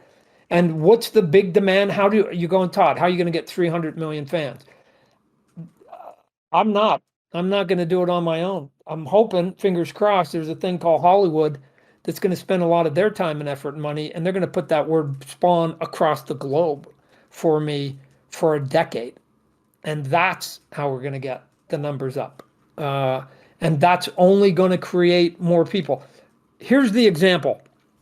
Here's really sort of the example, although these are, I get it, one of ones. In 1992, we started Image Comic Books, and I stopped selling original artwork. I haven't sold one page of original artwork since 1992, right? At that time, up to 1991, I was selling my pages for $200, 300 max, and I was selling a cover. If I got $1,000 for a cover, that was a home run. That was what the cost of my pages are.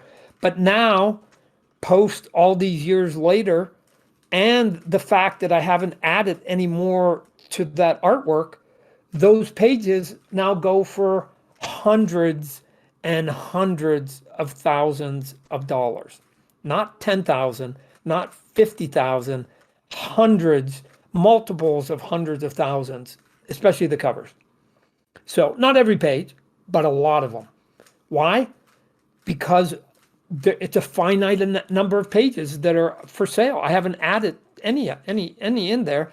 And oh, by the way, in the preceding 30 years, Todd McFarlane and his brands of characters and products have, gotten a little more popular. So more people want that original artwork, and they can't get any Spawn because I don't sell it. They have to go to Spider-Man or Hulk, but let's stay with Spider-Man. And everybody then who has a Spider-Man page is sitting there with a smile on their face saying, man, I gave Todd $1,000 for this page, $800 for this page, this cover. And now I can go to a convention or an auction, and I can sell this minimum of probably, if it's a cover, 100,000. And if it's a good cover, then you're going to get $250,000 or more for it, right? And they paid $1,000 for it. Not a bad return. Definitely. Amazing. I don't know if any of that happened, but what the hell? We'll see. Time will tell. Yeah, I could talk for hours, but I guess I leave the stage for someone else. All right. Thank you for coming, Chris. Look forward to it. Oh, thank you so much. Appreciate you, Chris, coming up on stage. Thanks for the questions. We'll have a few more questions for Todd. I know he's with family. Yeah, and I've got to assemble some furniture tonight. So Okay. I have my domestic duties. Also, I don't want to forget, I think, is it on the 6th that you guys are going to have Zaid is going to come up in the chat room? Is that the day? That is correct. Okay, so for everybody, Zaid is the cool guy who has been animating all of our drops. So if you like any of what you see with the drops, the artwork was there, but it was static and it was kind of boring. And Zaid's the guy that basically puts all the cool stuff on it. So and I think that his best one was the last one, because I think part of it is because it was a painted cover. So I think you could have a little bit more believability to it. So, the snow falling felt a little more real because the painting was a little bit more real. I recommend everybody sort of listening to Zaid to see how I don't even know how he does it, right? I don't even know what his process is. So I might even jump in a little bit if I got time to listen, because I'm curious too. Yes, and for anybody listening, in general chat, you can see there's a link, or at the top of the Discord, there's an events calendar. We have all upcoming events. So there you can see, it'll give you a notification when we go live with Zaid. Just click that you're interested and you'll be good to go. Mosey, welcome to stage, man. Go ahead and ask your question. Yeah, great. Thanks, guys. This is my first foray into the group, but what I've seen from OddKey, what a great community and what a great group of administrators to keep this this community going. So very, very glad to have an opportunity here to talk with Todd. And Todd, I've been a fan since I was 7 years old when I picked up a copy of ASM 300. like you, I was reading through the comic book and was like, what WTF? What's going on here? And was so glad to see that we had the original Spider-Man costume there on that last page. So been a big fan, been following you through your time at Marvel, creating Image, doing your toy business, now to Hollywood and getting into NFTs. It's been a nice ride with you all the way through, and look forward for the future. So I don't want to take up too much time with the group here, and I'll ask a quick question, a bit of a curveball, pun intended. Any idea who has the judge ball? I'm trying to think who bought it. I just because it went. What did it go for? Like $1.5 million. So it went higher than I thought it was, or maybe 2 million. But I think it was bought. If I remember, I'm reading the article right. I think it was bought by somebody who's part of a firm. Because I always said that. I go, why wouldn't you, if you were a law firm? Why wouldn't you want to buy, especially if you were a New York law firm? Why wouldn't you want to buy that ball and put it in your lobby, and everybody, as they're waiting for their appointment, gets to stand by the ball and go, oh my God, look at that. That's cool, right? I mean, people spend a lot of money on artwork to put on the wall at big corporations. Why not take a historic piece of memorabilia and put it up or put it under glass, literally in the middle of your lobby? So I think there was a combo there. Somebody who was high up at a business, and I think they said they were gonna actually bring it and put it out at their business. I'd do the same thing if I was in their position. Cool, great. Thanks again for your time and for everything. I still got 3 balls better than theirs. Yeah, I absolutely. got the top 3. They got the American League record. I got the top 3. Thank you so much for those questions, Mosey. I appreciate it. We just have I think 1 or 2 more questions, if that's all right, Todd. I just want to hold a sec. I'm just going to look here, see who's in the crowd here. I want to give a shout out to Frisky Dingo, because it seems like a cool, funky name. Who else we got here? Enrique. Looks like he got himself cherries in his eyeballs as a cat. Seems like another cool combo. Big Bad Derek. Look at that. I've got a brother named Derek, so we're going to give him MDLF. I don't know what it stands for, but I hope it's something funny. That looks pretty cool. I got Duncan SG76. I used to live in Duncan, British Columbia. That's where my first daughter was born, in Big Bad Duncan, British Columbia. And who else we got? How about, what do I see here? How about Ready NFT? Looks like some cool bald dude looking at me. So anyways, thanks for hanging out and coming out today. So, all right, who do we have next? Megatron. Go ahead and Megatron, ask your questions, man. Hey, how you guys doing? Yeah. Todd, it's actually a huge thing to finally talk to you. I've been a huge fan since I could read, and I'm really glad you took the opportunity to do this. So this is kind of huge. Been waiting So for you for thank you. years. Where the hell you been? Yeah, been I've been asking. trying to see you in conventions, everything. It's either too late or too crowded, or something always happens. So I'm actually glad I'm able to have a conversation with you, man. You're a childhood hero of mine, and this is awesome. Cool. I appreciate you getting up. Yeah, so here, I would just go ahead and cut to the chase. So I have a couple questions. I don't know if I'm allowed to ask them or not. I was wondering if you would ever do another book with maybe like Alan Moore, and if you had any movie updates. Alan Moore was really sort of a giant inspiration. For those of you that don't know, he came over with some other writers from the UK, sort of our equivalent of the British invasion, if you will.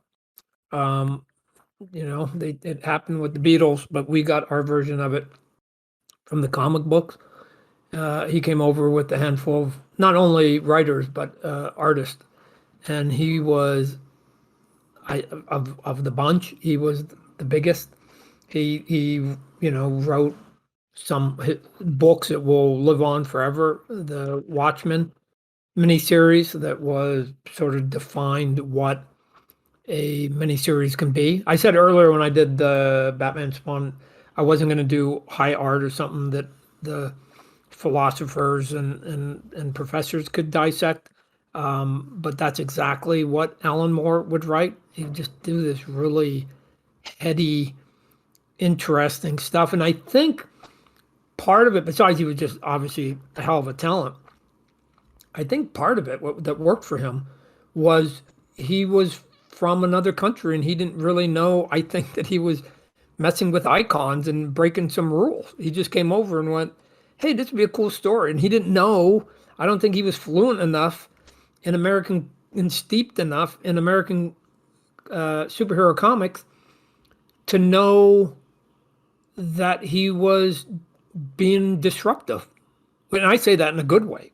I say that as a huge compliment. And so, yeah, if Alan Moore ever wanted to do anything, I know he wrote a miniseries for me once, and then I got to draw one of his stories early on in the run of Spawn. I think it was issue, I want to say 8, maybe. He did an issue that took place down in the layers of hell, but yeah, he would be super cool to work with. And then what was your second part? Movie. Any updates The on movie, the movie? yeah, the movie. I said it earlier today. They're working feverishly on the script. They're saying that I should have something in my hands in short order. I'll leave it to them what that means, but with 3 of them working on it, you can imagine if one guy's busy, somebody else is writing on it.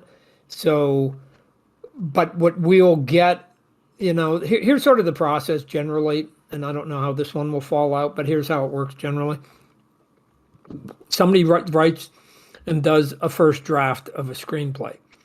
And then you pass it around to the sort of vested parties, and then everybody gives their notes, and then they go back, and then you debate the notes of which ones you want to fix and which ones you don't, which one have merit and why, and all those other things, and then they go back, and then they go through it again, and you do this over and over and over until everybody sort of feels like, yeah, this is the script. I've seen it done in as little as 2 drafts, and I've seen it done where it takes 9, 10, 11 drafts, right? I mean, obviously, like anything else, like correcting, your school news or your school homework assignment, each time you get notes from the teacher, it should be less and less and less. So it goes faster and faster.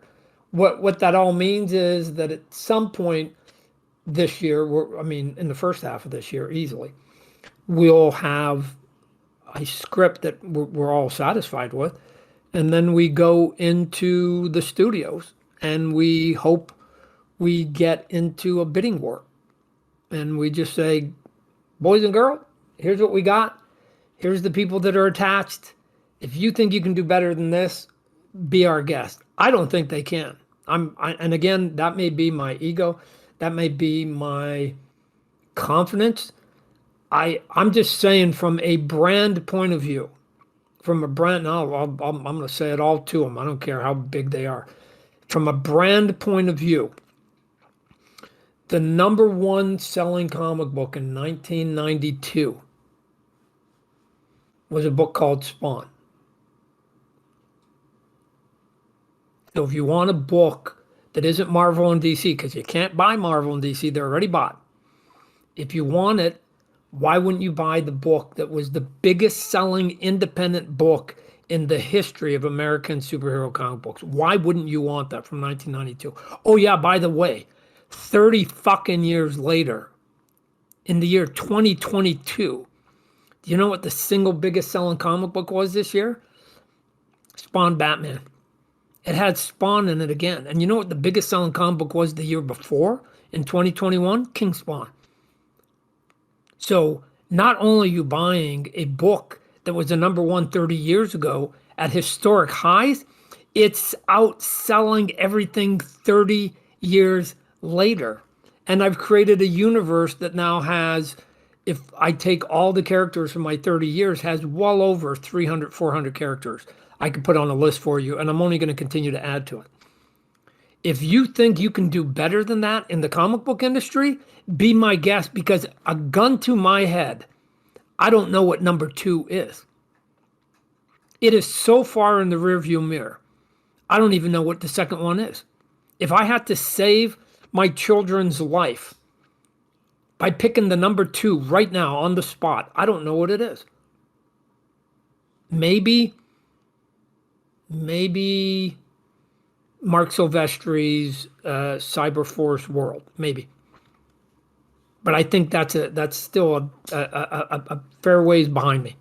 And then it only gets further and further behind, right? Like, there isn't anything that's 30 years old that still is number 1 in its industry. I don't give a shit whether you're selling potato chips or you're selling Coca-Cola or you're selling books or you're selling crayons. What are you talking about? 30 years? People don't stay at the top after 30 years, right? So if you think you can do better than this, then go and buy it. But if you want a universe and you want a brand, then you're staring at it right now. And you want superhero stuff, you're staring at it. And I think you're a fool if you walk away from this. But you know what? I'm biased. It's your damn money. It's your damn company. You do what you got to do.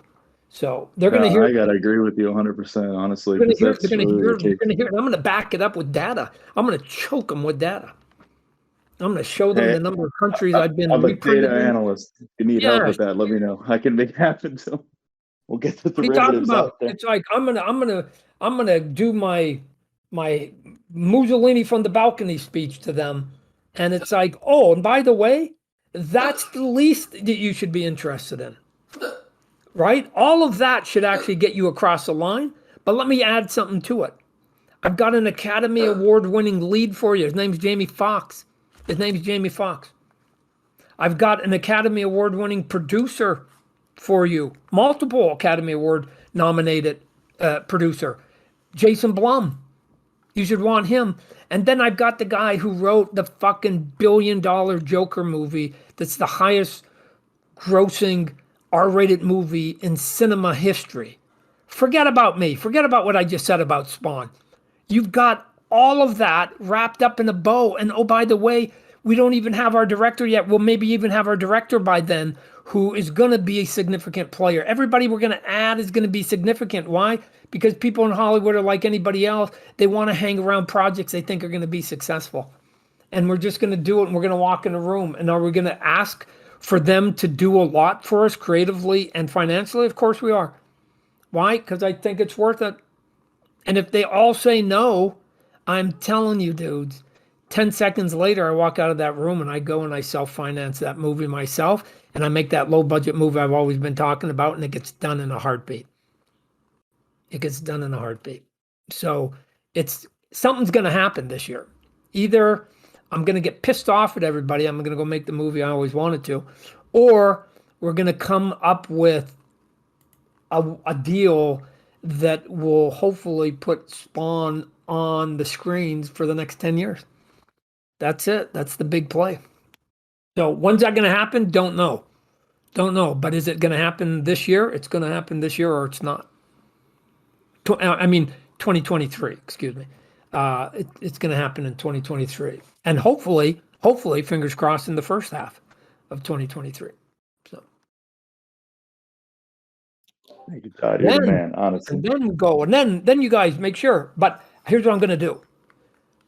I'll give you guys some insider information. Once I know I'm making that deal, I'll make sure that I tell you guys so you can get all the NFTs on the cheap. Hoard them early. Hell yeah. And then we'll make the big deal, and then you'll go, well, we cornered the market on them. Yeah, I don't know. I'd have to buy extras. I don't know if I could sell mine. I'm kind of anal when it comes to my collection, especially when it comes to Spawn. I have 1 through 100 complete. I can't sell it. I don't care what I get offered. Yeah. So anyway. Appreciate you coming up, Megatron. Thank you for those questions. We are going to have one final question, and then Todd does have to go. I know he's got some furniture to set up. So the Green Talks, come on up. Thank you for being patient. What about Palm? Look at Palm. He's got himself a cool Batman face helmet. Looks cool. Peggy, look at Peggy S. Peggy S. Looking How's it fast, going, you right? guys? You see Peggy S. See, well, here's what I keep thinking of when I'm looking. I don't know if you guys see exactly what I see, but what looks kind of cool is that like Paul. I always think that like all these people are in a state or in a auditorium and they're sitting next to each other. So I'm thinking like Palm. He looks like he's a little bit serious with that little Batman hat with a little bit of pink, and then he's sitting right next to Peggy S. And Peggy S. Look at her. She's just like no nonsense girl having a good time. She don't care about all this superhero shit. Right? Well, you know what the S stands for, Todd? Huh. Savage. Peggy Savage. Peggy Savage. That's it. Cole, look at big Cole Eon. He's got himself a what is that? Is that blue? Somebody said they were going to do a blue VV. Is that what that is? I gotta find his name. He's in the second. Well, I guess it depends how big your screen is. Oh, that is he's two down from Ric Flair. Yeah, that does look like the Batman on VV. I think so. The Yeah. blue one. Green Talks, right. what's going on, man? Go ahead and ask your question. Green Talks. Green Talk gets the last word today. Hey, Last how's word, it going, my guys? Thanks for having me on. I have to say, Todd, a big fan of your work. I mean, everybody's been saying that. I'm going to be a little bit unlike the others in the sense that I haven't been following you since a kid. I didn't know your work for years and years and years. I heard your work associated in another project, and that's kind of what drew me to your project here. The pure quality of the work. If I can speak on behalf of a lot of others like myself, I think on the NFT side, the McFarlane toy digital side, I unfortunately am not part of the OddKey stuff just yet. Definitely enthusiastic about it with everything that's going on. And if I can mirror what everybody said just earlier, the community is a big aspect to it. I think that's what makes a project successful over the time. And coming into this Discord, I'm relatively new. Being able to ask questions, be answered, everybody's humble, respectful. I think that speaks for itself. And then, of course, going on to the McFarlane Toy digital side, the quality of the work itself, what you've done with Trevor on board, fan of his work as well. Definitely enthusiastic to see what you guys have coming up ahead. What you guys have going on with the Spawn series, Komodo Dragons. I think the visual aspect of itself, hands down, I think is one of the best visually aesthetic projects right now that's out. So I think that's what attracts a lot of people like myself who are relatively new to your work to projects like this. And that's kind of where my question is centered around tonight. What is the roadmap that you might have in the future for that side of your project, the MTD side? I think it's fantastic what you've done with the physicals and digital aspect. I haven't been a physical collector once in my life. And then when you had the Spawn series come out, I had some toys come in. Beautiful stuff to come in. It came in time for the holidays, and now I'm looking at the physical side of things. So I think the physical, digital side is fantastic. Brings people like me on board and just makes us kind of open up to a whole different side of collecting. But at the end of the day, what do you have planned for that side? MTD, the Spawn series. Is there going to be an ecosystem planned for those collectibles, or is it just going to be showroom focused? In all honesty, we're still in the infancy on that side of the tracks, right? The big sort of idea is to find our footing here, find our footing there. I mean, it's all experimental. I mean, we don't know what people want and what people like until you expose them to a bunch of different ideas, and then they sort of vote with their voice and their dollars. And then you go, oh, okay, hey, they like more of this than they do of that. And then what happens is, and what should happen, is that you just get a little bit smarter as time goes by. And then within a couple years, you sort of have fallen into enough potholes and made enough mistakes. Hope that you still have enough people supporting you through some of those mistakes that you go, hey, now we actually know what we're doing, right? It's sort of like learning to drive, right? You're going to sort of hit a few more curbs and maybe a couple fender benders way early when you first figure it out. You got to walk before you run, right? In anything in life. That's it. So this is what the heck? Somebody's putting Venom stuff up. So that's it. I look at both of these sides of the fence as just still be an ongoing experiment. It's the best word. And I don't want to really say what we're doing because I don't really know any more than if you were to ask me what's going to happen in the Spawn comic book 4 issues from now. I don't know, right? I'm doing the comic book this month. I'll worry about next month. So you just build. Every day is just another step forward, and you just hopefully get smarter along the way and hang out with good, talented people that can help take some of that vision there. So here's what I will say. Here's what the goal should be, is that we should be, when we're talking about OddKey and McFarlane Toy Digital a year from now on January 30th of 2023, it should be better, funner, cooler, hipper. I don't know, something. It shouldn't be the same, right? We shouldn't feel that in a year nothing shifted, even if it shifted for the wrong reasons, right? Because sometimes you can go in the wrong direction, but at least you were trying, right? I never fault anybody for fumbling a football. And the reason is because at least they're on the field and they're trying. The person I fault more is the person who never got on the field, who was too afraid to go out there and even try. At least the person who fumbled maybe didn't have the skill, maybe didn't know what they were doing, maybe weren't smart enough, but at least they got on the field. At least they made that step. So I don't know. It's a good question to end on, Green Talks. Put a pin in it. And let's ask that exact same question 1 year from now and see and compare notes and see where we were on both of these platforms and where we're at 365 days later. Todd, I appreciate the answer. Thanks for the time and having me up. If I can end on another note as well, once again, very enthusiastic about the project. I think you saying what you said earlier, the way you want to approach the project, the vision you have, and I guess at the end of the day, the fact that you at least want to make it move forward, and we'll end on a much better note at this time next year is, I guess, bullish is a term that we use in this community. With that said, hey, one other thing that is amazing is the mint size. I think scarcity is a big thing. Value has been mentioned by yourself a few times tonight. While anybody can't expect to get rich overnight, I think people want to collect things that are not easily obtainable, that are scarce, and having these MTD NFTs come out along with their physical counterparts, which once again, I think is very cool, but having them scarce, I think really musters up a lot of enticement in the community. So keeping that up. And then of course, the interaction that we might be able to have with these NFTs on your platform in the future is definitely things that I think myself and a lot of others look forward to. So listen, good night, guys. Merry Christmas to everyone. Happy New Year. And I myself am from Montreal. You mentioned Nelson earlier, Todd. Yep. So Canadian here. Have a good night, guys. Thanks for having me on. All right, you be good. Thanks, Green Talks. Appreciate you. Todd, thank you so much for coming on tonight. I know the community really appreciated this end of the year kind of wrap up, starting off strong for 2023. Is there any final thoughts before you want to wrap this up? Or Yeah, just one.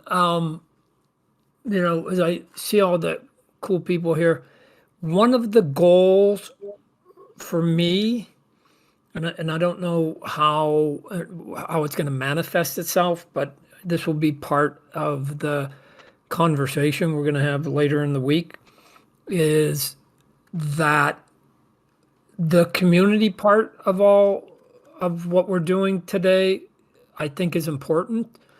And I'd be curious. I mean, here's what would be curious. I don't even know if there's a way to even find this information out. It says up here, we got 74 people listening, right? Of the 74 people that are listening, it would be curious to know why they're here.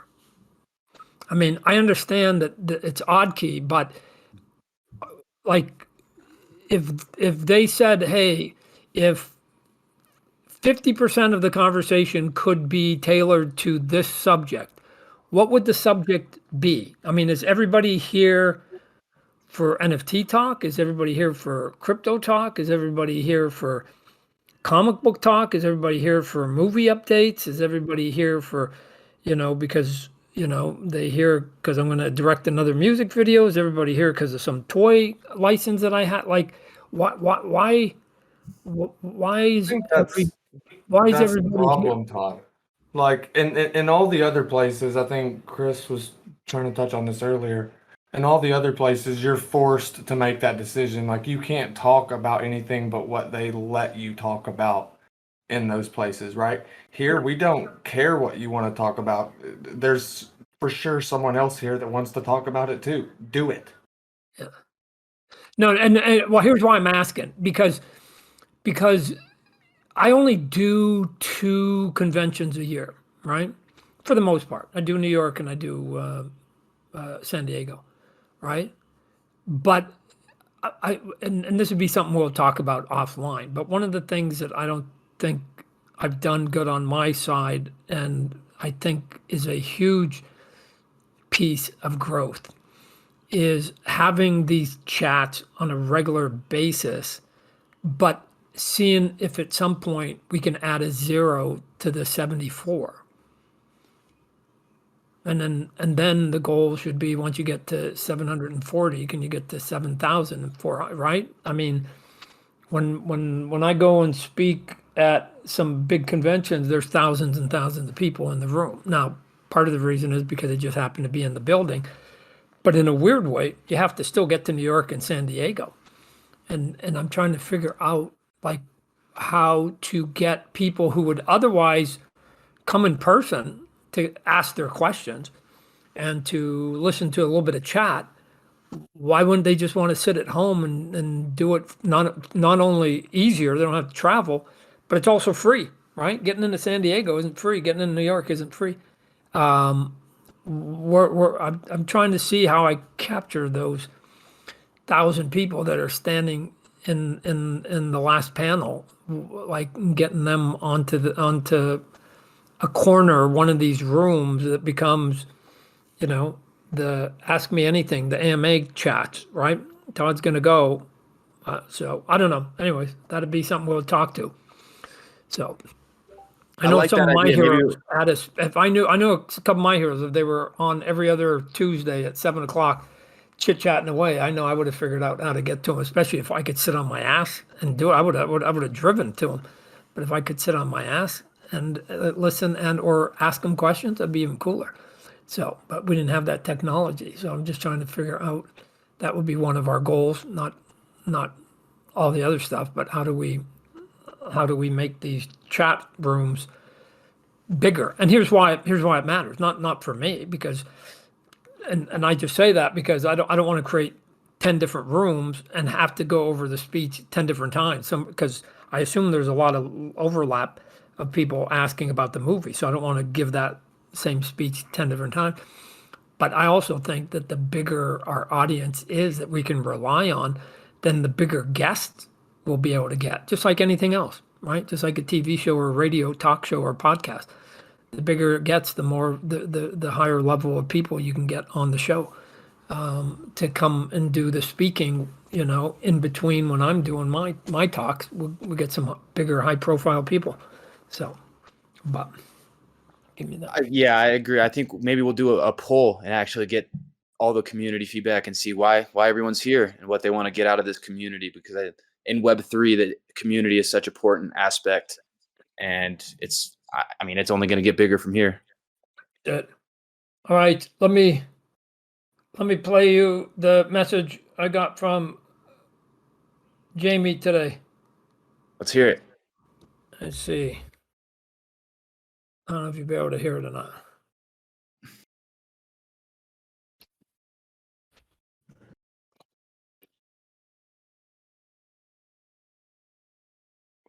We're not able to hear anything.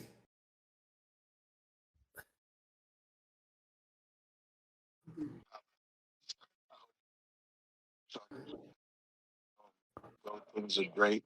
Let me know when we can get together, man. I just got back from London to LA, so let me know. Chomping at the bit. 2 days ago, chomping at the bit still. So he's ready to go, right? So he's still juiced up. Every time I talk to him, he's ready to go. So That's awesome to hear. Well, thank you so much, Todd, for your time tonight. We're looking forward to you coming back in 2023. And tell Jake hi for me. all right, I'll do it. I'll do it. Look at that look. King Parzella just put a picture of Jamie Foxx. Look at that look. It's a good look. He's looking good. Look, give me the eye. That's it. That's it. Look at that. That's Al Simmons right there. Looking Al Simmons sharp. is about to be a sexy man. That's it. All right, everybody, you be good. Thanks for giving me your time. I'm gonna go make some furniture. Thanks.